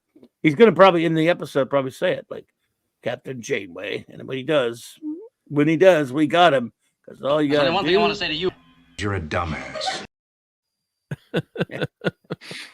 and then he just mix it with like you would say, Captain Janeway. Is because you're a dumbass. Get that one next. Yeah. I got a week to get that together. So good. Thank you. You have to clip the, what's it called? I forget how to pronounce it because I was never in the Navy, but the boatswain whistle. Oh yeah. Have Put the whistle, yep. boatswain or the boatswain. I'm sorry, I'm not in the Navy. Put the boatswain or boatswain whistle at the beginning, please. Be Sure. so funny. Yeah, I'll close this window. But yeah, just I mean, at first I thought this, it's a funny idea, but it's not for kids. Though. I mean, how do you you don't want kids seeing aliens. You don't want anything about aliens. It's very disturbing. It's not only that. It's this idea that you're having a completely corporatized life. So now that the corporations are even instructing you on how you're supposed to vote and how you're supposed to think, now you can have these enduring intellectual properties, these corporate products that will follow you from the cradle to the grave, replacing religion, family ties. Yeah. And don't say anything weird to me in the chat because I am an unabashed agnostic, so I'm not pushing anything. I'm just saying that people need to recognize that this is a huge shift in the culture, and it is brought about by corporate hegemony, this control over our culture. And now it's not just the culture reflecting society and society's needs and desires, but now it's flipped, where it's now instructing you on what you should need and what you should desire, and these will now be legacy products that will be recurring in your life throughout your entire life. Highly manipulative. It definitely shrinks the ability for artists to create unique and beautiful things that are fresh and experimental and may involve some risk, but also tremendous reward.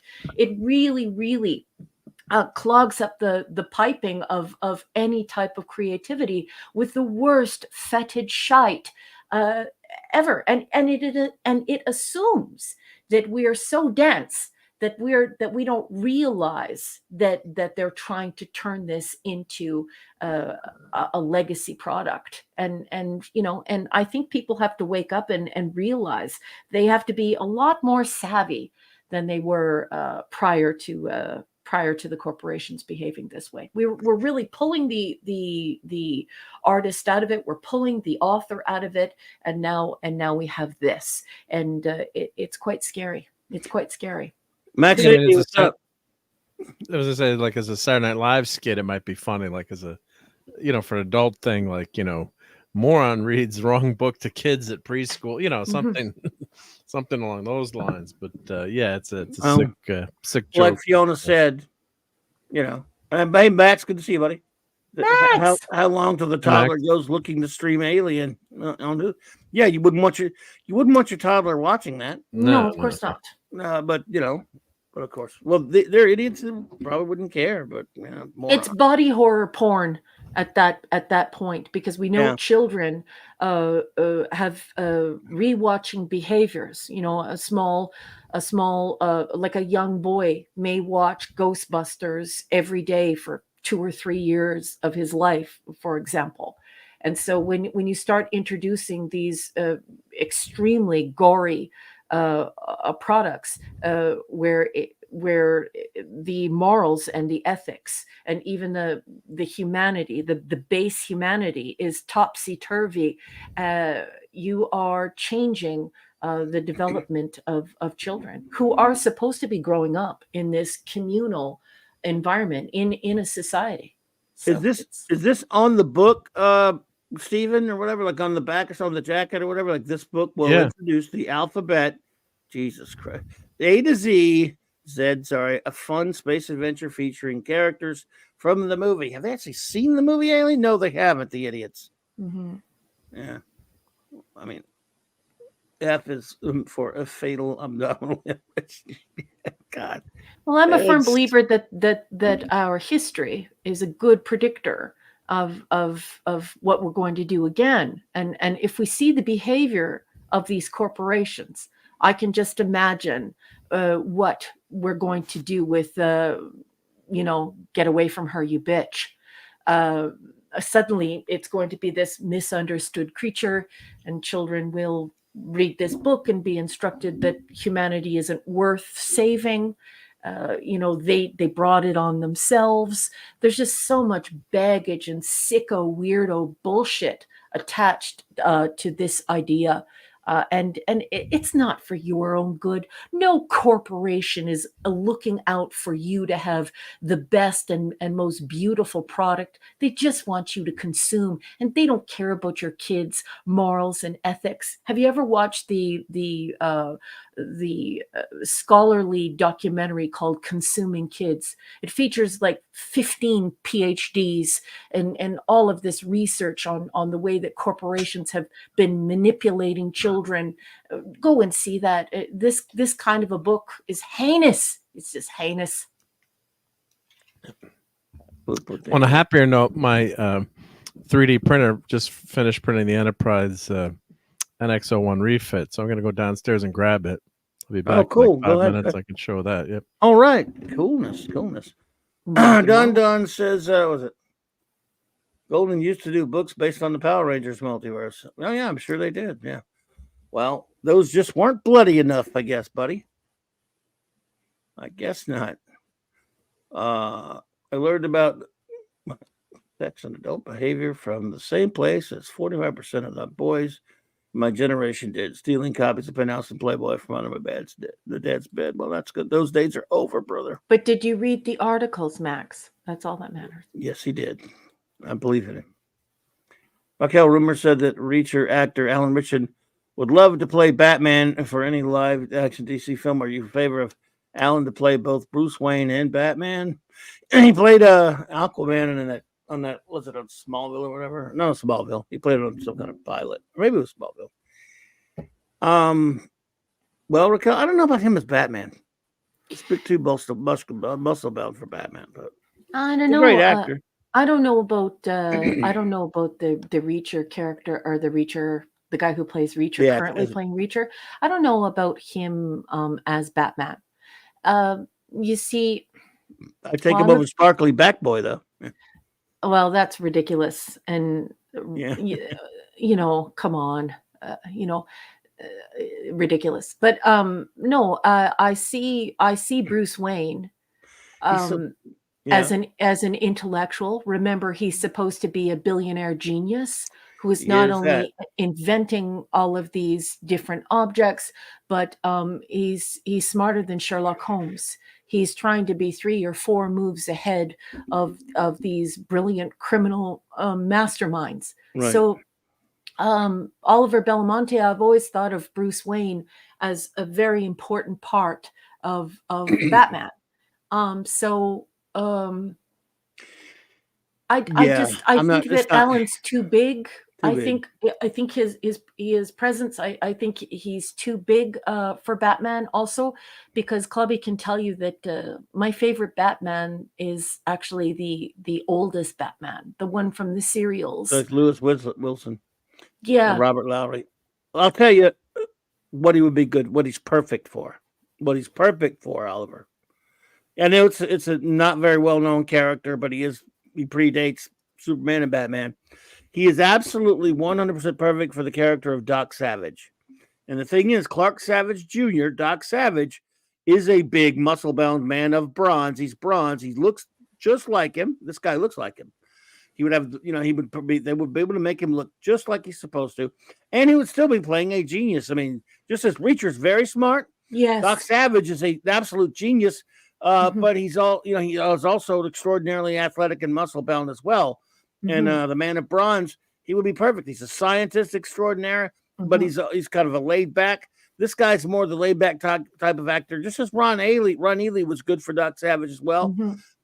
Alan is absolutely picture perfect for Doc Savage, and I would love to see him play. You would make a wonderful. I think you would make a wonderful casting director, because you always have the true character, the core of the character at the heart of the people who you choose. And after very little exposure to Doc Savage from you and from Minimus, I can definitely see what you're talking about there. As we have discussed, Doc Savage, I need to bring myself up to date on Doc Savage, but of course, in our discussions about him, yes, I think I forget the fellow's name. It doesn't exactly roll off the tongue, does it? Alan Richson. Richson, yes. He's Oliver Belamonte. I think he's beautiful. Alan Richson, and I love the Reacher character. I love that he's not a meathead. I love Reacher. Yeah, Reacher is great. And yet he's got the build down pat already. Look, he could do this. Look at that. He is the man of bronze. I remember when we had this discussion, and Minimus was in on it that night. Yeah, I think that he would make an amazing Doc Savage. He would be great. Oh, see that old one? Go down, go to the right, go down. That, click. Nope, go to the left. Yeah, click that. Yeah, that's how I see Alan Richson right there. I really like that. Yeah, I like that sort of thing. And there's another one, that 10-second. This is my favorite, the John. Oh yeah, I like the Bama look, but yeah. I see what you're saying. I like the 10-cent comic Doc Savage. I think that he. Well, that's not a comic. Those are pulps, by the way. Oh, pulps. Okay. Pulps were like dime novels. They were illustrated. Yeah. I remember you and Minimus teaching me about this, but sorry, I had a cocktail. But this guy would be my next hero if we could move Alan into this role. Oh, I would be so happy. Steven, I could see. Look, He-Man, another one. He could play He-Man. He could do it. It would be great for He-Man. Big muscle bound dude, Yeah. Again, here's the thing. Usually, the big muscle bound dudes who look like the big muscle bound superheroes aren't the best of actors. So, in a comic book or a pulp, they're asking you to believe that not only is this guy like ridiculously, in perfect physical condition or big and beefy, he's also a genius. Mm-hmm. Well, that means so you need an actor who could play a genius, play a nuanced person. Now, the thing is, Batman, there's a lot of complexity to Bruce Wayne character and to Batman's character that requires a really good actor. Some characters are more laid back and stoic, that they don't necessarily require the most versatile actor, but someone who can look the part and could be convincing and be quiet and kind of reserved. They don't have, not all. Doc Savage is not a blowhard. He's not gregarious that much. He's a calm. He's a no nonsense business kind of guy. Mm-hmm. And so Richardson can do that. Mm-hmm. My Oliver Belamonte. I think that when we're talking modern films, I really have to be honest with you. At the risk of sticking my neck out there and being savaged, pun intended. I really liked Michael Keaton as Batman. My only issue is that I like the original Batman from the serials, or the serial, I should say, singular. My problem with Michael Keaton, like I said, is that he's too small. But the way that Michael Keaton portrayed Bruce Wayne is exactly the way that Bruce Wayne should be. He should have that little, like, I don't know, like almost like a twitch when he talks, like, and he's smart and scary smart, where he's a billionaire genius and you believe it the whole way. Like Val Kilmer, no way was I ever going to watch that Batman movie, because he's a meathead. And he did pretty okay at it, but I didn't enjoy it. And the Sparkle Kid, worse. He was terrible, and George Clooney was awful. I thought George Clooney can't act. It was ridiculous. It was like Wilson from that show my offspring used to watch, The Guy Over the Fence, where you could only see part of his face, and it was just horrible. I didn't enjoy any of it. I really truly believe that Michael Keaton was the personality we need, but he needs to be big like my guy from the original serial. I like him, and I like Adam West. I think it's got to be a tall guy who's naturally fit, and that's what pushes him to be this genius who has to create all of these instruments and all of these brilliant inventions so that he can bridge the gap between him and a guy like Alan Ritchson, who is built like a brick shithouse. You know what I mean? So I don't think we have found a good modern day Batman yet. No. Aside from Michael Keaton, and Michael Keaton is way too small. Way too small. He is. But he had the perfect personality, like perfect. Yeah, he did. I mean, his performance is good. It's just it's tough for me to get. I mean, I like his performance fine. I actually did like. I mean, the movie has faults, but I didn't mind. My problem with I liked Kilmer, but my problem with him is he had he was blonde. He wasn't willing to make his hair black. You know, darken his hair, the dummy. He was terrible. dumb. He's stiff, and he would. I didn't like the way that he moved his mouth, and he would. It's just weird. Like weird. Weird. Yeah, And then, I like Adam West, and I like my original guy. And I always mix my original guy up with the other original guy. Everyone thinks there's an original guy, but there's an original guy that I watched. Well, there were two from serials. There was Lewis Wilson and then was it Robert Lowry? I think. Yeah. Who's the first guy? I think Lewis Wilson was first, but I could be getting it backwards. That guy is Batman. That guy is naturally big. When he climbs up on the roof, like you can tell that he is the kind of person who could. He had the physique to pull himself up onto a roof.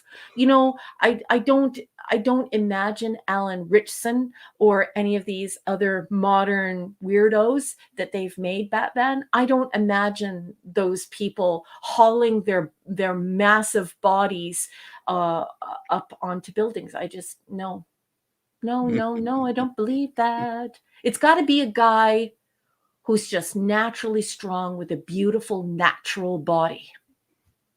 At least this reminds me that I can't wait. They've dropped a new episode of Reacher. I'm gonna go watch that later. Yay! Welcome.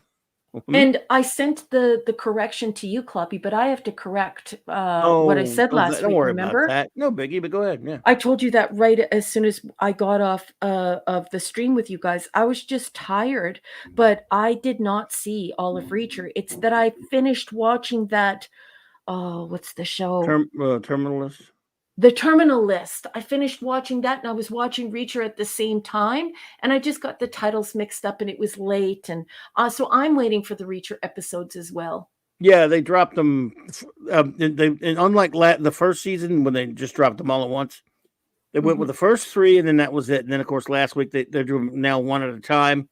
So now tonight the 5th episode has dropped, and I can't wait to see that. Mm-hmm. And then, damn, I hate the waiting, but that means because after that we'll have, I think, 3 to go.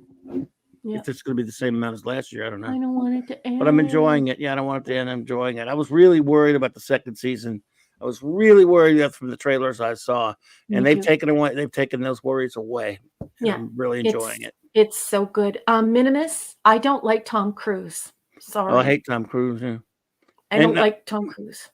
Never fans of the Reacher books don't like him either, because when they saw way back when those Cruise movies came out, they were all like, "Wait a minute, Reacher's a little runt now." In this, I mean, that's not what Reacher's, because he's described in the books pretty much the way Alan Ritchson is. Ritchson, and that's why fans of the book, and I never read the books, but fans of the book, when they saw this guy, they go, "Oh wow, that's more like it. He looks like Reacher." And of course, turns out he can play the character, very can act. I mean, so excellent. Yeah, and that's key. That's something that the corporations just don't understand. Right now, they're trying to buy star power instead of taking a chance on a lesser known or unknown actor who is able to give us both things, because casting is so important. And now in modern Hollywood, they just pretend like casting means nothing.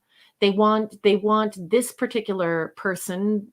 They want their star to be on the rise, and so they push this person into this role, and no one wants that person in that role. And it is true. Like, this is why we have casting directors, and this is why we have characters. We have to be able to buy the character, the protagonist or the villain. We have to buy them in their role. And if we don't, the movie's not a success. I'm back. I happen to be listening. I just have to defend Val Kilmer. He's a Ew. real genius. Ew. He is a real genius. Yeah, I know, Yes. but he doesn't come across that way in his acting. You I'm did get sorry. the, did you get the You didn't get reference? my- You got you his didn't get- reference or no?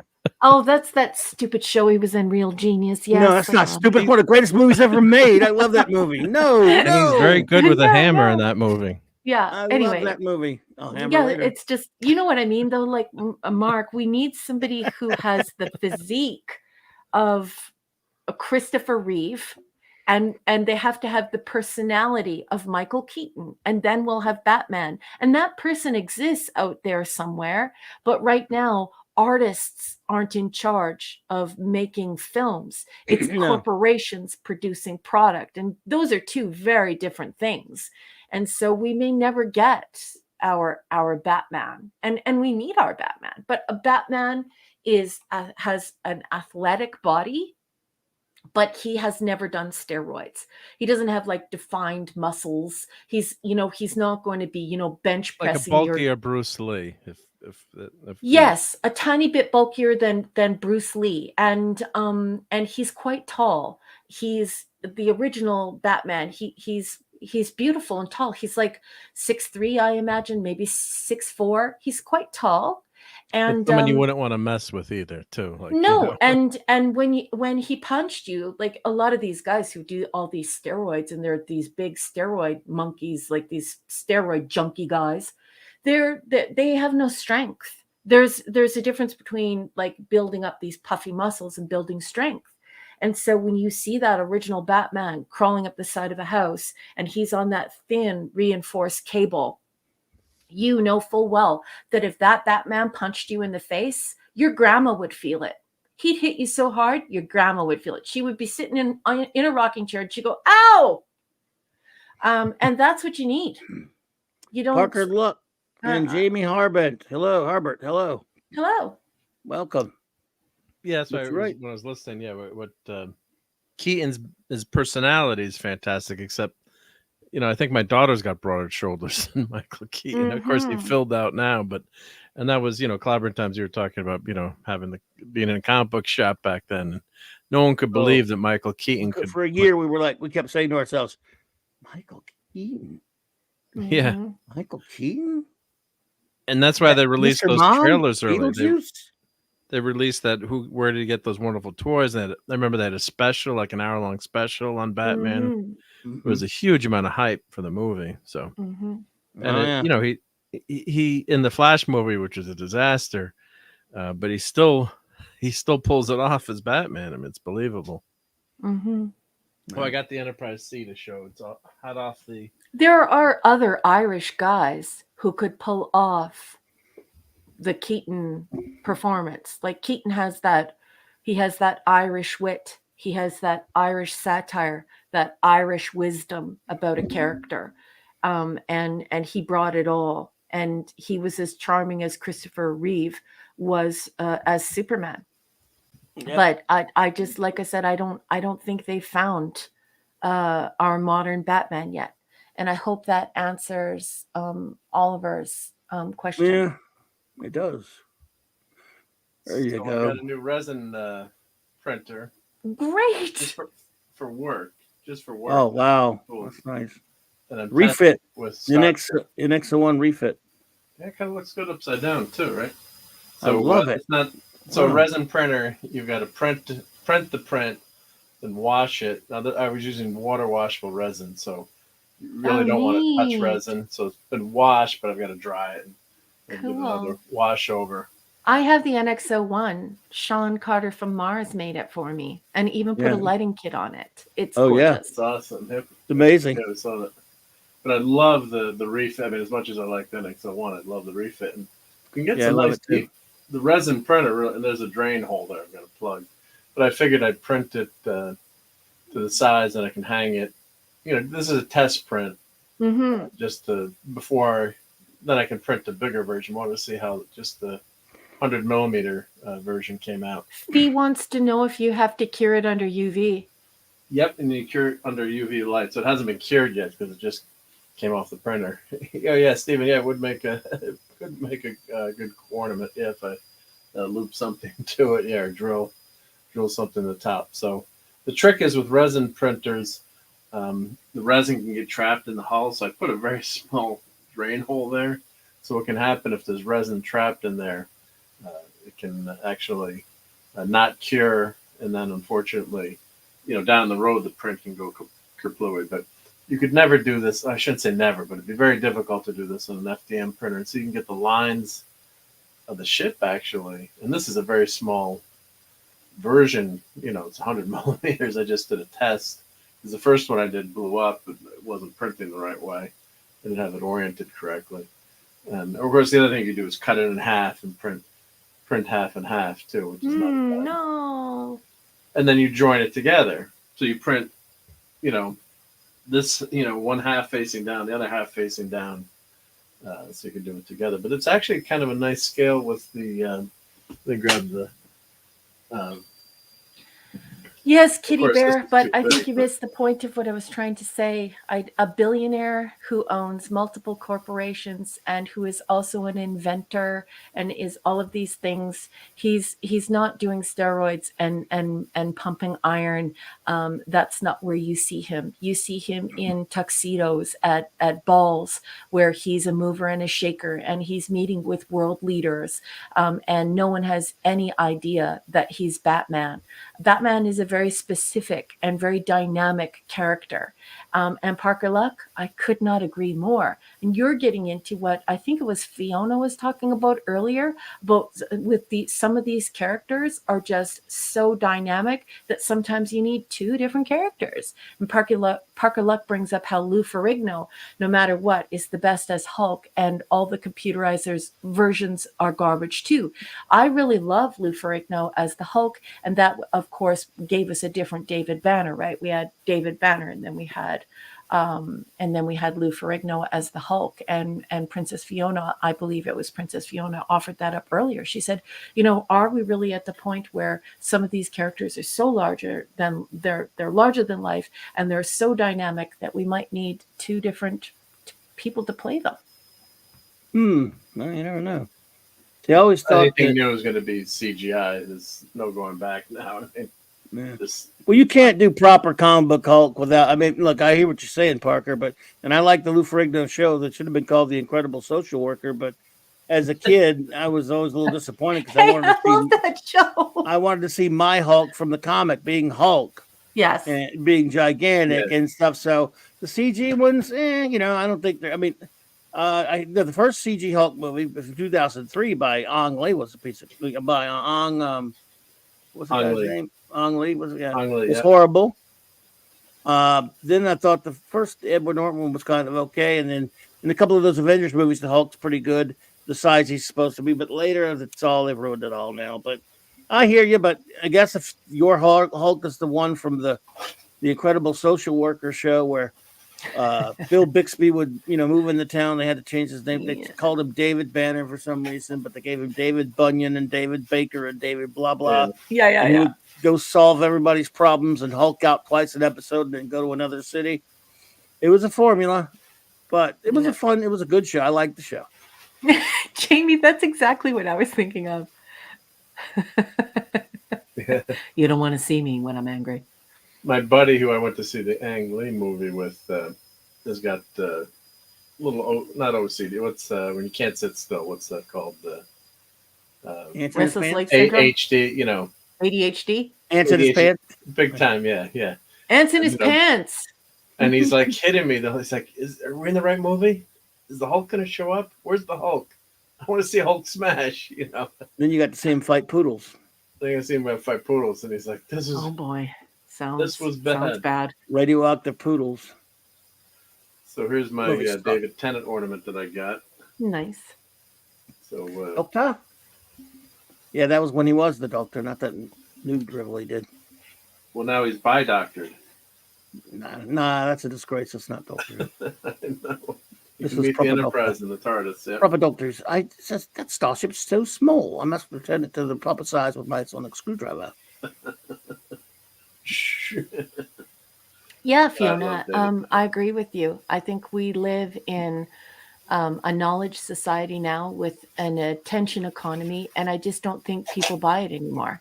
You know, in order to look like people like The Rock, Dwayne Johnson, I mean, I don't think people understand what it takes to look like that guy. That guy gets up in the morning and he may actually just vomit from the amount of protein he has to intake in a very short period of time. So it's feast and famine. It's on never ending workouts. You're spending all day working out and heavily managing what you eat. These guys are more managed than a young woman who's trying to stay a size 1 or a size 2 for a movie. It's a highly regimented way of life, and it is extremely hard on the body. You know, I know quite a few guys who lift and bodybuilders, and I knew athletes and boxers growing up, and these guys, they torture themselves. You know what it's like before they go into a competition. They don't eat anything. They don't drink anything either. They're just eating like dark chocolate, and not the kind of dark chocolate where you're like, oh, this is delicious. Like the kind that your grandma had to put 3 cups of sugar in just so you could stand it. Baking chocolate, right? Yeah. Yeah, baking chocolate, and like 99% chocolate. And they, you know, very early on Clobbering Times, I was trying to educate people about that, as they were complaining about all these actresses, you know, not wanting to fit into a size 1 or size 2 dress for their role, or having to wear a corset, when meanwhile these male actors are going through hell in order to be that size. And how does Reacher find the time to work out, though? I want to know that when he's traveling around on the around. He doesn't have a job, so yeah, but he doesn't have a place to work out either. It's true. It's true. He has money. Because you'd never look. Well, he has money from his pension. He said he has money from his pension. Give me some water. I'll be right back. Yes. I knew some guy, like one guy at work, was massive and he never worked out. But he didn't look as big as Reacher, but that was the running joke. Like the guy could lift anything or pick anything up, and you wouldn't want to mess with Gamma. We'll call him Gamma. And yeah, he was amazing. But yeah, it was you know, very very few people are like that. I knew a couple of kids like that growing up that were, you know, one guy was just uber strong without working out. But you never look. You don't look like the guy that Alan Richardson, you know, looked like him playing Reacher without working out. Like said, you know, hours, and once you get to a certain level, you can maintain a little bit easier. Not easier, but you know, you're maintaining your muscle mass. But yeah, to get there, it's Monday. Yeah, that's one day. Not easy. So no, and for every guy who's born like, you know, naturally big like Arnold Schwarzenegger, and what's the mathematician? What's his name? The mathematician who is enormous, and he was in a Rocky movie. Oh, Dolph Lundgren, yeah. Yeah, Dolph Lundgren. They're very few and far from between. MIT. Yeah, and I like what Princess Fiona says. Working muscle doesn't look like a bodybuilder muscle either. That's 100% true. That's why I buy that first Batman, and I don't buy like the thick-necked, you know, idea of Batman. I just don't. I think Batman is big, but I think he's naturally big and naturally strong. You don't get a fight with your UPS driver, right? I mean, they're moving packages all day, and think of how strong they would be, or you know, like in our factory, like you're picking up stuff and moving stuff. You're moving stuff around all the time. Yeah. I mean, you just get naturally strong. So yeah.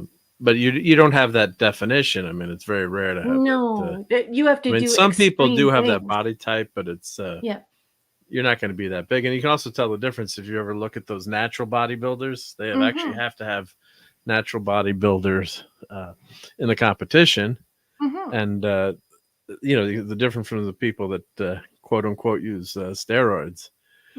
So but it's it's a lot of work, but we've grown accustomed to wanting that from our heroes. So growing up with the 70s, in the 70s, you know, it was very rare to see a muscle bound guy. You know, you got Steve Reeves, you know, the Hercules, Christopher Reeve, Christopher working Reeve out was like beautiful. working out like he did with, you know, for Superman. He did become, you know, very muscly, well defined, but not, you know, He didn't take it too far, not though. like Arnold Schwarzenegger.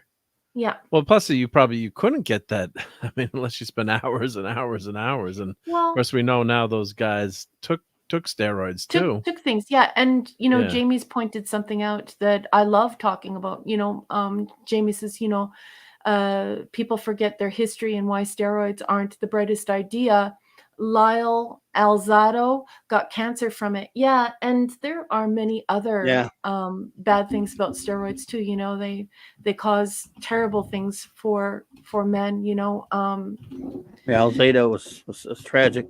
yeah, they cause erectile dysfunction, balding, all sorts of things. Like, consult your doctor. But it just terrible things. He wasn't the only football player. Walter Payton died young because he did a lot of this kind of stuff. Yeah, he was a great one. Kitty Bear, I always thought that Dolph Lundgren was a mathematician. Is Dolph Lundgren a mathematician, or does he have a degree in math, or is it He science? has a degree in chemical engineering Is it from chemical MIT. engineering? Let me go look. Yeah, and he was, and now of course my memory is Garbaggio tonight, especially. Yeah, mine too. He's still alive, but if you goggle his Wikipedia page, and I knew that, you know, I've read about him many times, you know, and he actually, I think, as a bodyguard to who was the actress from Roger Moore's last James Bond movie, the singer, he was her bodyguard. Oh, Roger Moore's last one? You mean Grace? The villain, Grace Jones. Yeah, he was Grace Jones' bodyguard. Yeah, that's right. And that's how he got picked up. You know, people saw him how big he was, and he's you know, an uber smart guy. Yes, he would have been perfect for Doc Savage. So he's the Punisher. So his MSc is in engineering, but he also has a master's as an economist. So he studied economy. That's where I got the math from. Okay. And engineering. So he's pretty good with the maths too, right? Yes, exactly. He's good. Yeah, He's you're good an with engineer. math. But for some reason, I remembered him as a mathematician. But I guess he's an economist, and his MSc is in engineering. Yeah, he had a Fulbright scholarship to MIT in '83, and then that's when he got hired by Grace Jones. So I guess he didn't finish his Fulbright scholarship, but to get into you know, MIT is that's not an easy feat. So he said after he was exposed to the entertainment business, he found it more attractive and rewarding than chemical engineering. So he decided to pursue a career in acting. I got chemical engineering to fall back on. So Nice. yeah. Notice how he didn't pick around. He didn't pick becoming a full-fledged economist. Yeah. But I mean, it's just you know, it's a stereotype too, right? I mean, it's you know, if you're a big, tall, big guy, well, you got to be a doofus. You can't be you know, I bet you can't name every element on the periodic table, Dolph. Duh. And watch him go at it, right? I mean, yeah, exactly. So, and I stunk at chemistry. Oh, I hated chemistry. That's why I took it during the summer. It was easier. But you know, that's you know, if you see a gorgeous woman too, you assume that she's you know, a blonde bimbo. She's a dummy, right? So Hedy Lamarr. Yeah. I created encryption, you know, the encryption standards that we use today in radio communications and cell phones. So I think people like that sort of thing. Like, I think that we're missing that, and I think that people enjoy when someone is both and they defy the stereotypes. Yeah.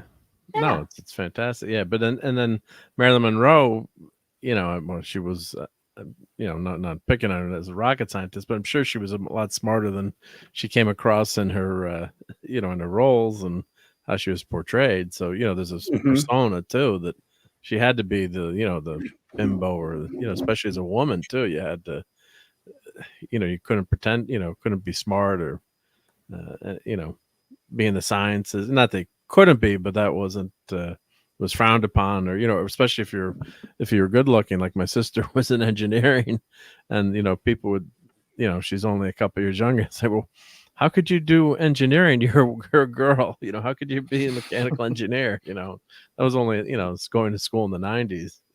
Yeah. I think there were 4 women in the class, but it's like you can't do that. You're a woman. Yeah, it's like, well, why not? Yeah. So, yeah. So true. So true. Who is Alzado? Lyle Alzado was a football player from the 70s. He played for the Browns and the Denver Broncos, and for the Raiders. And then he did some boxing for a little while. He was a pretty outspoken, great football player. And he just, he was famous for having that problem. Wasn't he on Little House on the Prairie too later on? John Matuzak looks a lot like him and got mistaken for him sometimes. He also played for the Raiders team. He did some actual acting in some movies. I'm not sure if Alzado was in any of the movies. Did Alzado do any acting? I don't think he might have. I think he might did a little bit. I know he actually got into boxing for a while and he wanted to fight Muhammad Ali. I think he had he wanted to fight, he wanted to be the boxing. It didn't work out for him, but he played for the Browns, Broncos, and Raiders. Got a chance. He kind of looked like Rip. He kind of looked like Rip, Raquel. Oh, really? Oh, yes, yeah. I'll show you what he looked like. Lyle was a good dude, though. Let's see. You might like Lyle. I love the Rip character. Guy. Which one? The Rip character. I love cowboy. Love good cowboy. Okay. Well, here's what good old Lyle looked like. My boy, he was a good football player. Good dude. He would tear some quarterbacks' heads off, let me tell you. Man. You can imagine all the penalties he would get today. Oh, my goodness. Oh, he'd be kicked out. Yeah, Merlin Olsen, Larry says, and Cole Hauser. Merlin Olsen was on. He was on Little House, too. He was great on Little House, yeah. But, yeah. Oh, Merlin Olsen, he was on a lot of stuff. Yeah. So that's Lyle for you there. Big man. Oh, yeah, he was in a few movies. So okay, that poor Ernest guy, Goes to Camp. He died from cancer. Yeah, in the brain tumor. It was in the 90s, somewhere in the 80s, 90s. Steroids? Linked, obviously, to his steroid use. Oh, that's sad. Big Lyle. Man, was good. He was good. I lied. Ouch. Ouch. Yeah. Sad story. He wasn't the only one back then, though. But everyone was doing that. Ridiculous. Yeah, it was legal too for Yeah, and people were acting like it was nothing, and it really it harmed a lot of men. Yeah. Maddie's daddy says no, steroids do not cause cancer. Oh, okay. I don't know. Yeah, I don't know because I'm not a doctor, so I'm not that kind of a doctor. There's a controversy over that, but it can't be good. It's not good. He fought Muhammad Ali, and he thought because he just thought he could take him because he was bigger.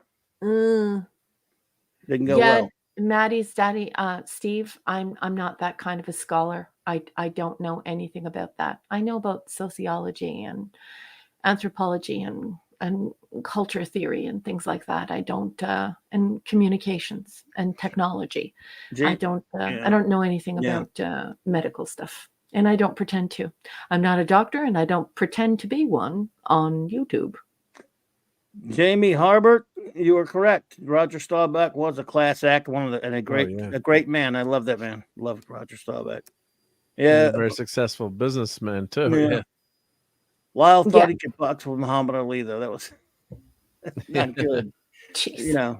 Did Muhammad Ali come try to play football? No, dude. He was a big man. Ali was a lot older by then, but yeah, it's he's greatest, one of the greatest of all time. So yeah, neat. But he was on an episode. Lyle was on an episode of Amazing Stories. Oh. Hey, Amazing Stories. That was a pretty good show. A lot of football players did TV and movies back then. Yeah. There you go. Yeah. Well, you didn't get paid that well, too. I mean, that's true, Fiona. Danny White was a good guy. I like Danny White. I also Yep. like what Fee said about how in the coming decades we're going to see a lot of health problems with our favorite MCU DC stars. Yeah, they've sacrificed a lot, and I think it's something that society doesn't talk about, and they really should, because we've focused so much on women's issues, and I think that's terrific. And the price of the price of fame and what it is like to condition your body for certain circumstances, and it's great that we've done that for women. I think it's wonderful, but I think that trying to look like the Hulk in comics, and trying to look like Thor, and trying to look like all of these superheroes has already taken a toll on the human beings with the temerity to do that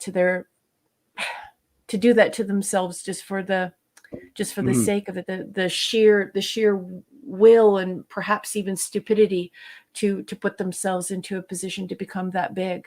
And I think men deserve a lot of men deserve a lot more attention for that, for making those sacrifices. And I think we need to shine a light on that issue as well, because men are making just as many sacrifices in film as women are. If 7 of 9 didn't feel so great in her corset, imagine what it's like to wake up and to have to consume a certain amount of calories in a little window, and maybe throw up for most of the afternoon, and like it's pretty bad. I think The Rock has a great video on YouTube. I've watched it a couple of times where he discusses it, and same with the fellow who plays Hemsworth Wolverine. or Jackman. Yeah, Hugh and Jackman. Hugh Jackman.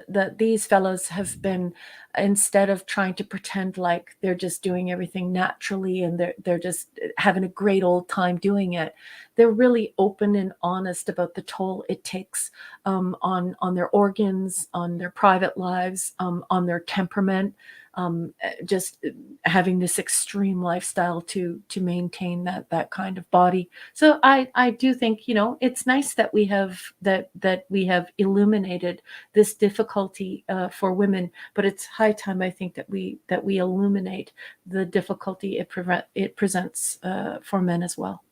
Mars Monkey Max. Hey, Mars Monkey Max, welcome. Happy New Year to you. Well. I guess it's probably getting late, isn't it? Yeah. Oh, I did one last thing I want to mention was I did watch season 7, episode 1 of 1 and 2 of Red Dwarf. God, oh, you're catching up on Red Dwarf. I love Red Dwarf. Those are stack. I just want to mention, because Raquel, we've been debating on whether or not you would like Red Dwarf. We were always hesitant, Right, to mention shows. We haven't decided yet. Lisa. Hey, Lisa. Merry Because Christmas. remember when I Happy New mentioned Year. Sandman? I got in big trouble. I Yeah, just said we it don't was want on that. Netflix. I Repeated didn't that say to incident. watch it. Yeah, remember We're how happy to see I was so mad at you and you didn't even do it on purpose? Yeah, you don't like British slapstick humor, probably. No, I And don't. it has enjoy that it. in it, No. but it has hard science fiction and great. No, I don't think this will be the show. Well, I'll try it. But, But I'm going to watch Ed Wolf Don't try. tonight. Don't try. What, you gonna watch? What now?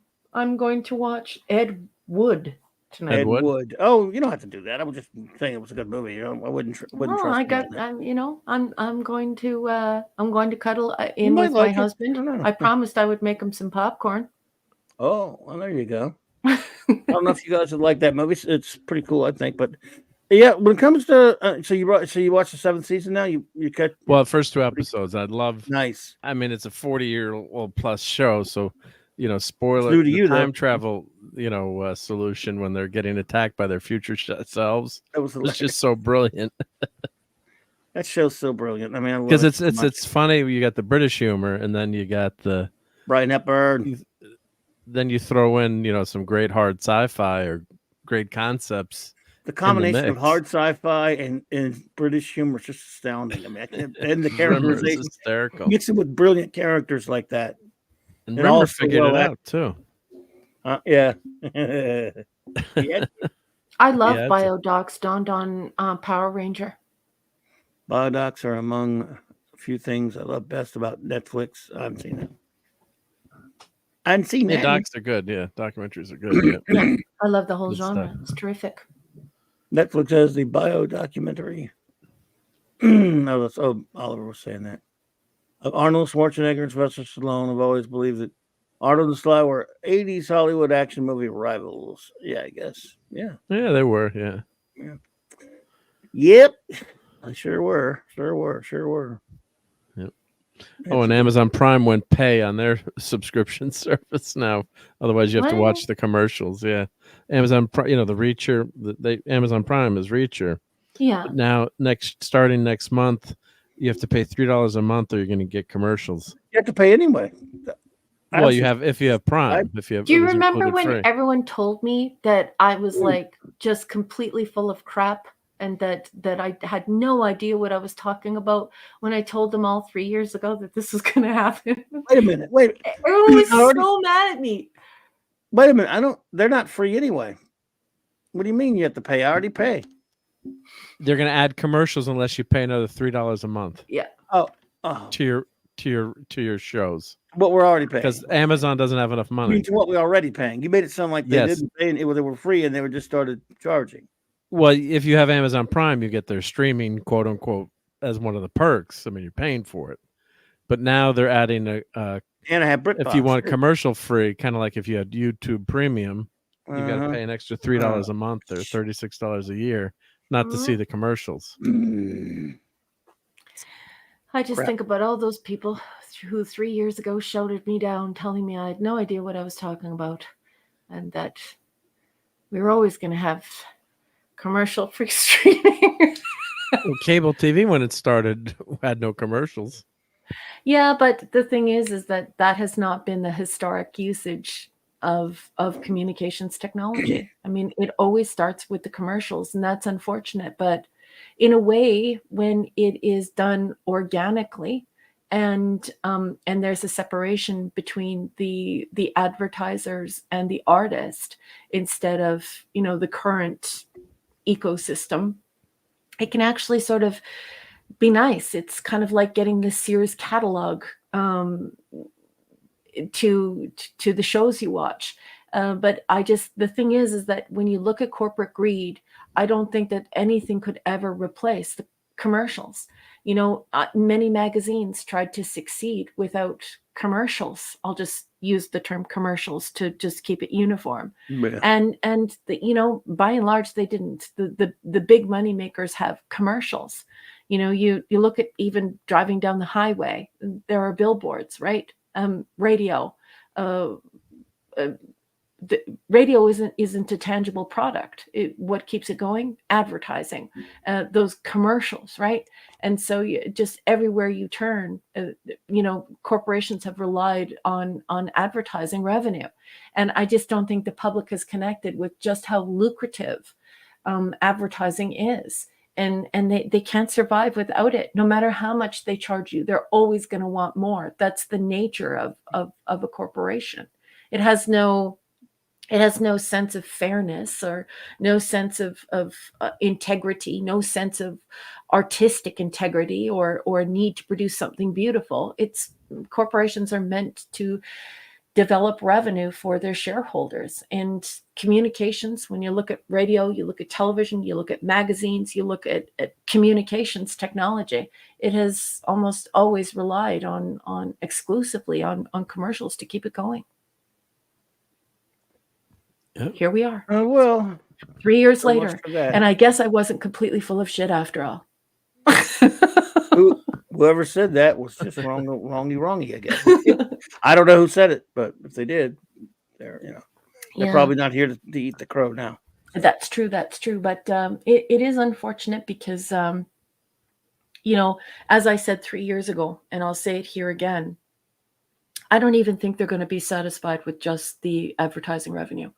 I really do see them getting highly addicted to insertion scenarios and retconning advertising scenarios, even into old shows. Like, you could be watching like like an old kung fu movie or something, and maybe painted on the side of a building would be AI that has put a Coca-Cola label or something, or a Pepsi label on the side of a building, and it wasn't there in the original filming. I really do think that there is going to be an explosion in this insertion, and big companies like Walmart, wanting to be in a superhero movie and have the showdown go down in a Walmart parking lot.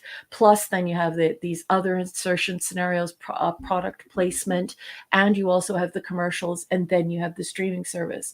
And it's sort of like my master's thesis, where we started out with a walkie-talkie, and and we wound up with the walkie-talkie. So I think that's what's going to happen with TV. It really, especially once you start adding in the attention economy ecosystem from the internet, they really rely. I mean, we're completely immersed in advertising online. And so I don't think we're going to buy our way out of that as far as films and TV goes. And when they are making large amounts of money, they usually improve programming, because they then value your retention, and they're terrified that they're going to lose your eyeballs from the screen. So the one advantage of that advertising system is the customers, the corporations who are buying the ad time. They really truly begin to care about what you're watching, because they're invested in the demographic that is watching you. So the psychographic and the demographic of whatever is being created now becomes very important to the corporations as they push this advertising onto us. So in many ways, it does facilitate more power for the consumer, because suddenly the consumer is returned to that workable system where you're watching TV, and then there's this break for a period of time where you're watching some commercials, and if the show does insane things, there will be hell to pay from the corporations as well as the audience. So it does restore our power to a certain degree. And I think people will see that as advertising returns to the streaming services, which is just basically returning us to cable television, only now it's a la carte. You have to buy every channel, and now it will be a la carte. There you go. So Well, they got the there money you from go. us somehow. Can I ask, Clobby, what was your average cable bill right before you unplugged? I didn't have cable. I had DirecTV, and it was years ago now. It wasn't cheap, but No. it was pretty expensive, 50 something or more bucks Yeah. And a month. how about you, Actually, Mark? I mean, Yeah, before, and now I'm paying $60 a month. I'm trying to compare it. $60 for internet, and about 60 or 80 bucks for Google TV. But I think back in the day, I was paying more for my cable boxes at the end. Yeah, 4 or 5 cable boxes, $10 a month. Initially, Google TV was $60 a month, or YouTube TV. I think they're up now to, I think, $80. I'm trying to remember It's amazing to me. But you were paying how your like brain $200. works. You're so like, I love the way your brain works. Sorry to interrupt you, but I love the way your brain works, because before I was trying to have this conversation with people who were very angry when I explained to them that radio was only created, that these radio shows and these radio hours and radio as entertainment was only created so that they could sell you radios. And I love that you just naturally think about the hardware that goes with what you're imbibing, what you're watching. And yes, you are absolutely dead to right. Those cable boxes were quite a lot, weren't they? Some people, you had to rent them. Yeah, you had to rent them. I think $10 a month. Yeah. For each, and then what I did in my house, don't tell Cablevision, but I'd actually put a junction box with a cable box in the basement, so that I could, and with a remote that I could control from anywhere in the house, to control what channel went to like 4 or 5 different TVs. So I had like the basement, my garage, and a couple other TVs, because I'm not paying. At first, you could get basic TV on any cable and any TV in the house with, even if the wire was, the antenna wire was connected or through cable. But then they required you to add add a box. You had to have a box to decode. Every signal became encrypted. Then even That's right. channel 2 through 13, the basic networks, Yeah. and unless it was like HBO or something. So that was then adding $10. I have a TV almost in every room. I'm bad about that. The basement, the garage, everywhere. Multiple TVs. So the price kept going up. So I think we're ending up like $280 a month for cable with the internet. Yeah, and that was around my bill as well. And then there were all the folks who kept on buying the new and improved cable box every time it came out. But of course, if you purchased the cable box, you had no insurance like you did if you were renting it. If you were renting it, you would automatically get upgraded, and if anything went wrong with it, of course, they would just automatically upgrade you. So yeah, around $200 to $300, most people were paying for cable, unless you enjoyed Peasant Vision. Now, I grew up very poor, so when I obviously as a grown adult, I could buy whatever I wanted, and certainly, our cable bill was in and around the same amount as yours, and they will eventually restore that figure, I believe. That figure, we're going to get to that figure eventually, and it will be to our disadvantage. Trust me, folks. It does have restorative value to it. Once you have the customer viewing a product, the corporations are much more accountable for a customer that has paid for and is engaging with that material. And look at Tales of Tomorrow, 1951, 1952, very high quality intermissions that featured really nice commercials. People used to spend a whole hell of a lot of money making their commercials as entertaining, engaging, and wonderful as possible. So, I think we're gonna see a return to that. I said that 3 years ago, and I've watched that particular technology creep back towards that pathway to revenue, because I really don't think the corporations can figure out a better way. I've read a few papers now that are saying that within the next 5 years, the attention economy ecosystem will be worth in excess of $900 and I believe $52 billion online. So the corporations have to get their money from somewhere, and if they're not able to get that huge ad revenue like companies like Amazon, they're going to turn to traditional means, a revenue making scheme that is understood and quite lucrative. In the end, we're going back to what we were doing before. Anonymous Gamer, welcome. Yeah, well, that's a problem too. When everyone getting all these streaming services, your bill's creeping up. If you get, say, Paramount, Peacock, Disney Minus, Max, you get a myriad of Hulu. ESPN is probably going to go online only, and all these services. You got to watch out what you're paying for, because you could end up, paying more money. You need to have either YouTube TV or Hulu if you want, broadcast TV. You've got to pay for a streaming service, or Direct TV has a streaming service. Slingbox does. So, so then if you add all the add-ons, you're back to what you used to be paying. It's hysterical, and I told folks that 3 years ago, and they practically laughed me off of their stream. They thought that what I was saying was ludicrous, and yet here we are experiencing that, because like I said, going all the way back to magazines and newspapers. Imagine trying to publish a newspaper with no advertisements in it. The corporations just have a system that they're used to, and they like a tremendous amount of money. And so we will see an improvement in quality once they need to get your eyeballs back onto the television set. And very few people realize this, but people who study this sort of thing, as well as marketing and advertising people, realize that the online advertising ecosystem is like throwing a bucket of poop against a wall. You don't know what you're going to hit. you don't know, like, you don't know who you're going to hit. It's not producing the revenue that corporations thought it was going to. So they pumped all this money into it. And there are all these available eyeballs that they're paying billions for, but it's really not meeting their revenue needs. Whereas that traditional mechanism in television, it does meet their needs. So, and unfortunately, now that we're going to be this post-streaming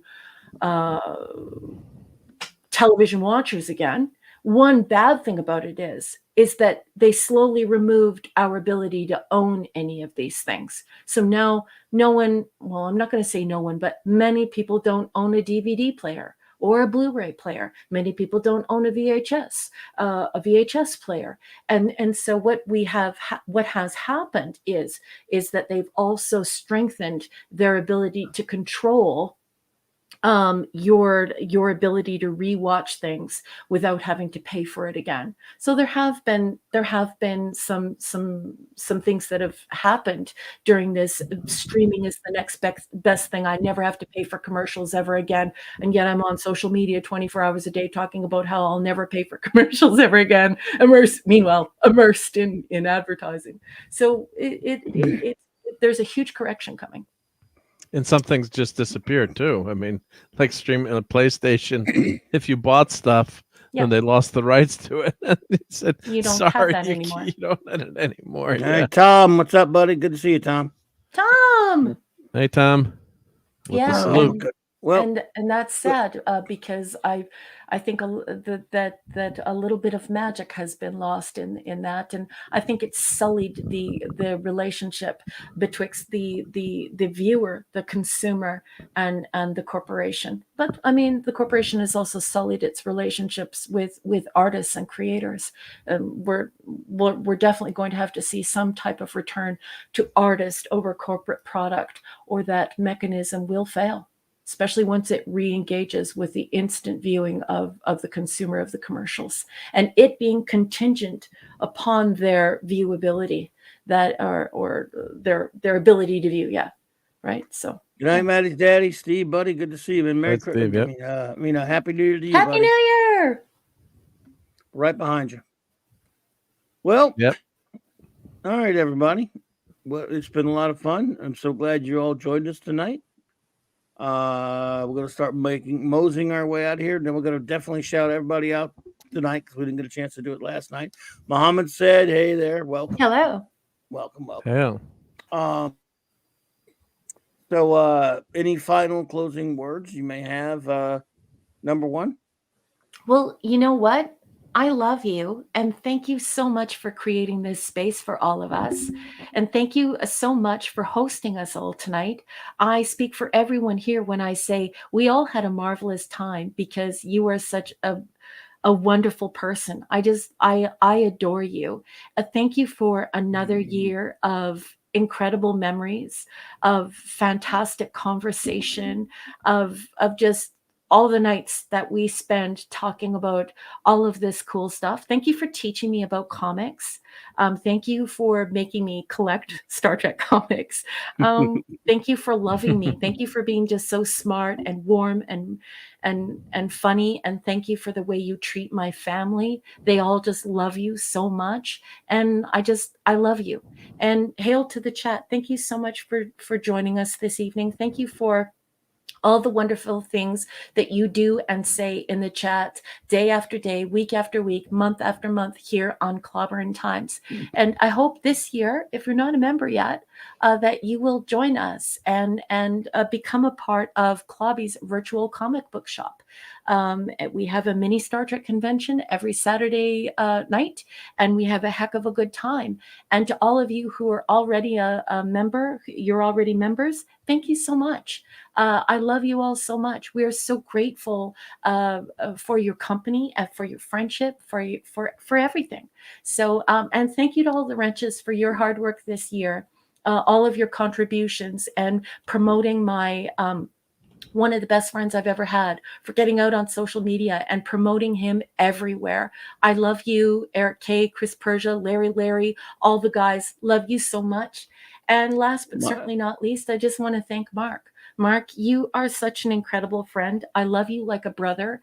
I'm so happy that I met you and that you are my friend. Thank you for being my friend. Oh, Thank you thank for you. being Thank such you. a cool Ditto. guy. And I hope everybody will buy a Doomsday Machine. I hope everyone will follow you on YouTube and on Twitter and on your Patreon. And that's it. I think that's all I have to say. And now Go I'm ahead, going to go Matt. make popcorn. Go ahead, Max. Do it, brother. Yeah, drop it in there. Don't you, what about your Patreons? Did you want to? Nah, that's I enough put it about in. me. I People put it hear in the enough chat. about me. No, but you want to thank your poetry, shout them out. I'll when it's my show, I'll thank everyone. But tonight, you guys This is your started the show. night off. It is your show. It's always your show. It's the you guys know Clubhouse. what I Come mean. on. I just Okay. Thanks for letting me jump in. Oh, you kidding me? What do you mean? I wasn't even sure. At first, I thought you were coming over. Then I thought, oh, you're out doing something, so you're not. Then you pop in. It was such a wonderful surprise. I'm so glad you're here. Love you. You kidding me? Yeah, everyone had left, and then when we heard you were here, they all came back. That's right. That's not true. I love you guys. It's true. It's true. So, I mean, did you want to Look, hang? Tom showed hang up till now. we get out? Hey, Tom. Did you want to hang until we so we could talk afterwards, or did you need to run? I am a little overdue because I didn't plan here to be that's here okay. tonight. So I do have to exit because I did promise a very large rugby style man that I married. I promised him a very large bowl of old fashioned homemade popcorn. Go for it, then. I'm going to do that now. Well, we'll love you so much. Thank you so much for coming in to see us. It was a great treat because, like I said, I didn't think you were going to be here, but I sent the link just in case. So it was a wonderful surprise. I love you. An honor and a pleasure. I love you very much. Next sweetheart. week at this time, we'll be back with you, and we'll be back with our reviews and everything with the normal Clubhouse. Yep. You're darn right. You're darn right. I love you all. Thank you to everyone who supports me and Clubby and Mark. Thank you all for your friendship. I love you all so much, and have a very, very happy New Year, everyone. Good night. Happy New Year. Everyone, please go subscribe to Max's new channel there. I didn't know you had a channel, Max, but please, everyone go. Yeah, everybody, absolutely. Everybody go subscribe to that. Yeah, I will sub as well. Let me make sure I do that before I forget. Here, let's see. I gotta click on it right now. I am too. Oh, I was subscribed. Okay. I'm not subscribed, but now I am. So please, everybody, go subscribe to Max and his channel and like his videos and all that kind of stuff. All right. So let's see here. Up in here. Mark, any closing words before I do my show notes and shout outs? Oh, I just want to thank Raquel. Of course, she's not here. She always embarrasses us by talking about two guys. Who is she talking about? It's like I don't know who she's talking about. Not us. Yeah. But that was a lot of fun tonight. I did the build stream before on the Millennium Falcon holiday diorama, which I corrected. So hopefully everyone liked that. And yeah, it was a great time. We don't know what we talk about tonight exactly, but we figured it out. So great time here, and Merry Christmas again to everyone, and Happy New Year. My Sunday night's New Year's Eve, so I don't think I'll be doing a stream New Year's Eve unless everyone goes to bed really early. But maybe I'll do something during the day. Maybe I should do a members chat during the day. I keep threatening that. So I'll see what my schedule I'll looks be home, like. so if you do, let me know. Be home, I'll be watching football, I guess. Anonymous Gamer, yeah. Because so if someone could you get Raquel's YouTube channel link in there? Yeah, let me. Do you have it? We'll get it in there. Anonymous Hander, thank you. Do I have it? I don't know. Let me see if I have it on my list. I don't think I have it on my Yeah, let me look it up. Yep. Lower thing either. Let me see. Yeah, I always put it on. I always put her Patreon. I don't put her channel, but let me find her channel. Yep, because she had to change her channel name too, I think. So let me grab that. Yeah, I thought if you do she's under RAQUEL Briggs. So here I've got it. Yep. Put that in. Yep. Hard to find it. She's got the keeper. Okay. Here we go. Anyway, okay. There's her channel. Yep. All right, there you go. There you go. There's the channel. Anything else? No, but thank you, and thank you, everyone. Yep, and we'll catch you all soon. So then you're gonna give your show notes and show notes. Yeah, let's see here tomorrow night. I'll be at the great J-Man's channel with J-Man and Sean at 7 p.m. Eastern Standard Time. It's our last. Wow, it's amazing how it fell in the last show of the year. It is our finale in our epic review of Jack Kirby's classic Fourth World Saga from DC Comics of the early 1970s. It'll be chapter 20. We'll have reviewed all the entire Fourth World Saga, finishing off with his final in that, the graphic novel Hunger Dogs.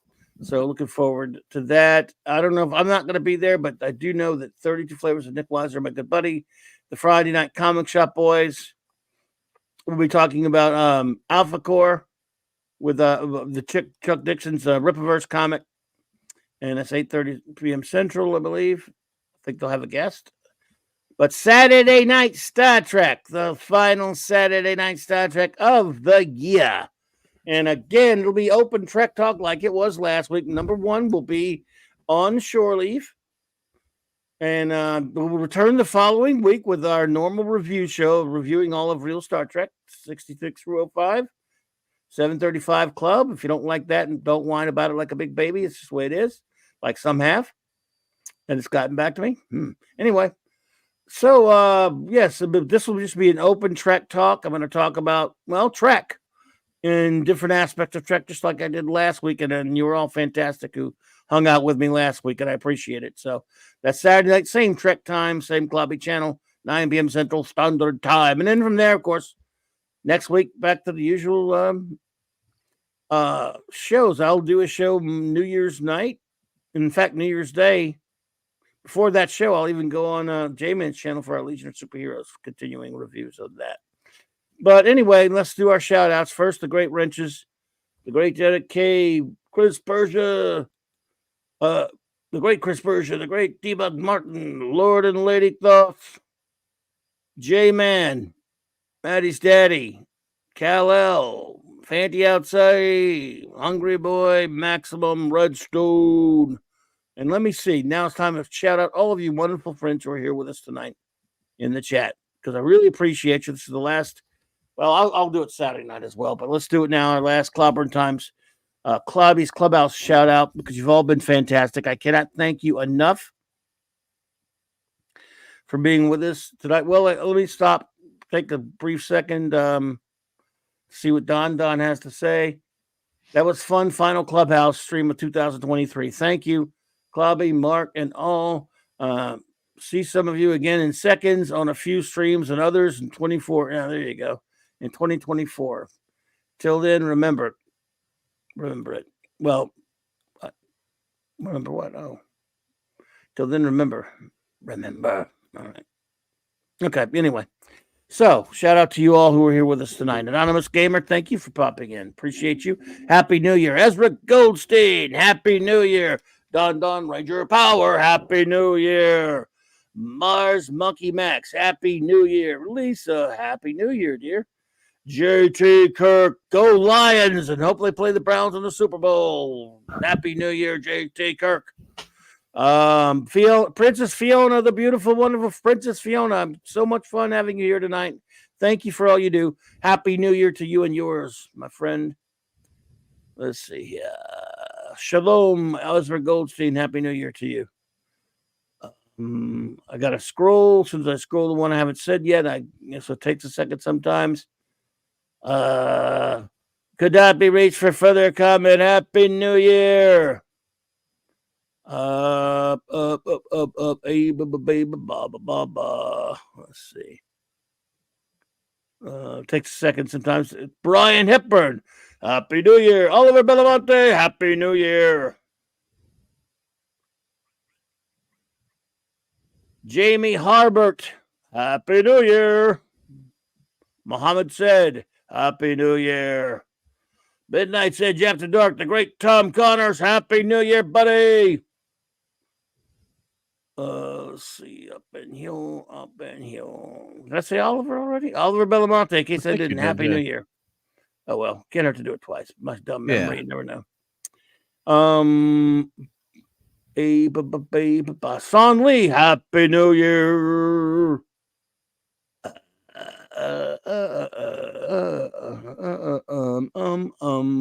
Scroll upwards. Still scrolling upwards because I've gotten everyone so far, but I know there's plenty more to go. I just got to go farther back. Bop, bop, bop, bop. Sorry, everyone. Bop, bop, bop, bop, bop, bop, bop, bop, bop, bop, bop, bop, bop, bop.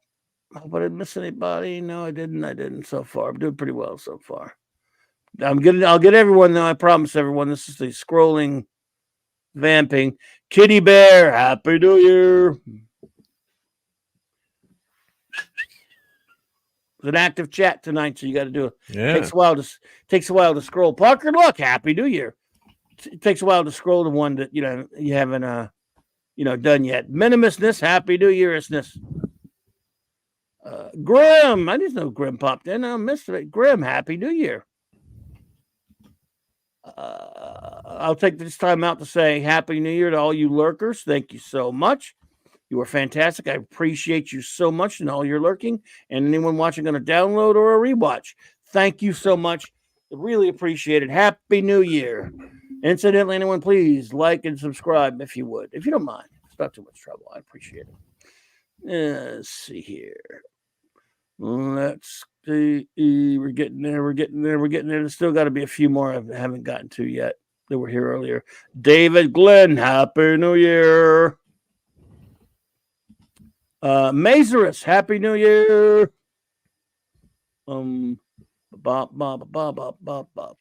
Always one I haven't gotten to yet. Almost there. Stay on target. Dave C, Happy New Year. Almost there. Stay on target. Almost there. You're too close. Larry, Happy New Year, Larry.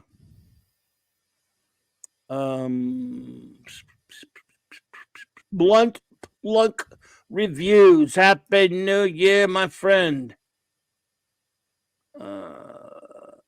Ravenscroft, Happy New Year.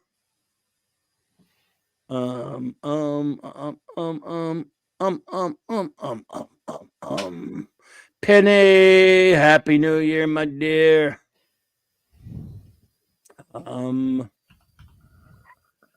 The Comic Vet, Happy New Year. We're getting there. Adrian James, Happy New Year.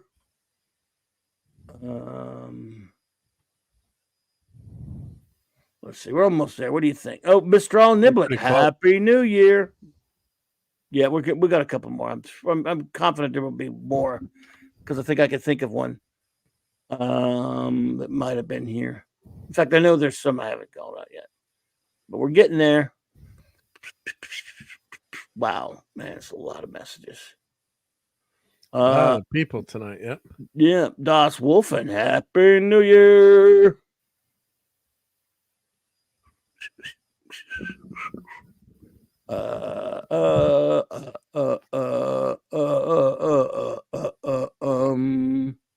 CLS Studio, Happy New Year. All right, bump.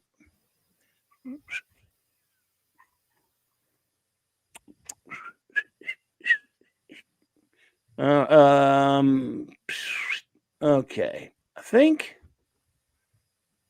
I got them all, but I know there's two that I'm suspecting that I'm going to run into. Your Muslim uncle, Happy New Year. See, I knew he was here. I was pretty sure he was here. That was way back though. So of course my memory can't handle that much. You know how that goes. Way back in time. I'm almost back to the beginning now though. Brogu from my old hometown, Happy New Year. The Tetra Cup Apathy, Happy New Year. Nice. See, we got some other friends. Was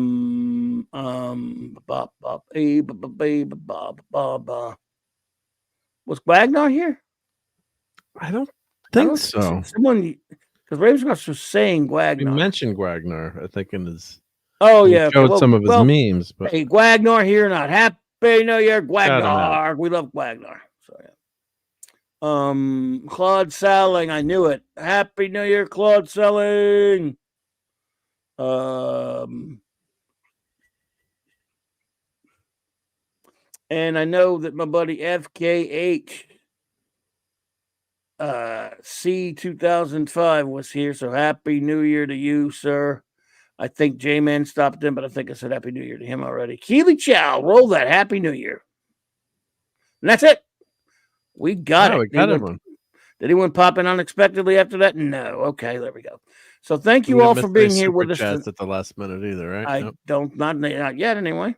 Let's check. Yep. Let's make sure because I've looked. time we missed. Well, yep, we're good. I don't know how am I going to look. Oh, Empress and him. Happy New Year. I didn't see them pop in. That was new. We got to make sure they're good. Yeah, well, no, they would be starred they would be starred. They're not starred. No, I'm talking. They would be. Yeah, that's what I'm saying. That's why I don't know why. Yeah, I'd see that. Yeah, just checking. Just trying to do my job. Shall we GoFundMe that? Yeah, Clobbering Times may lease more brain cells. Wouldn't do any good. I'd burn them up so quick it wouldn't matter, man. But I appreciate the sentiment though. It's a nice idea. Thank you, Maxie. Anyway, yes, you've been spotted, buddy. Well, happy New Year to you, Empress. All right, everyone. Well, thank you so much. Now let us just play us out. And again, thank you so much.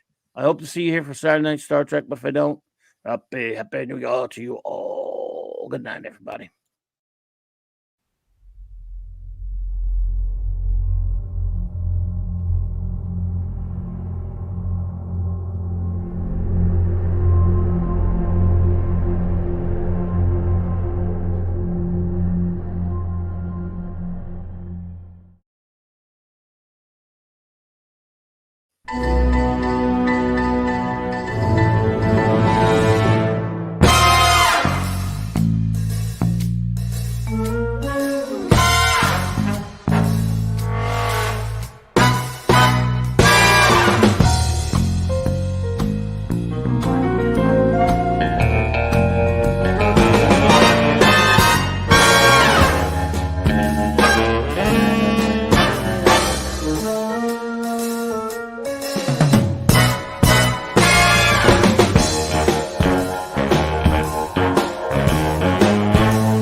Is because you're a dumbass. I just love clobbering time.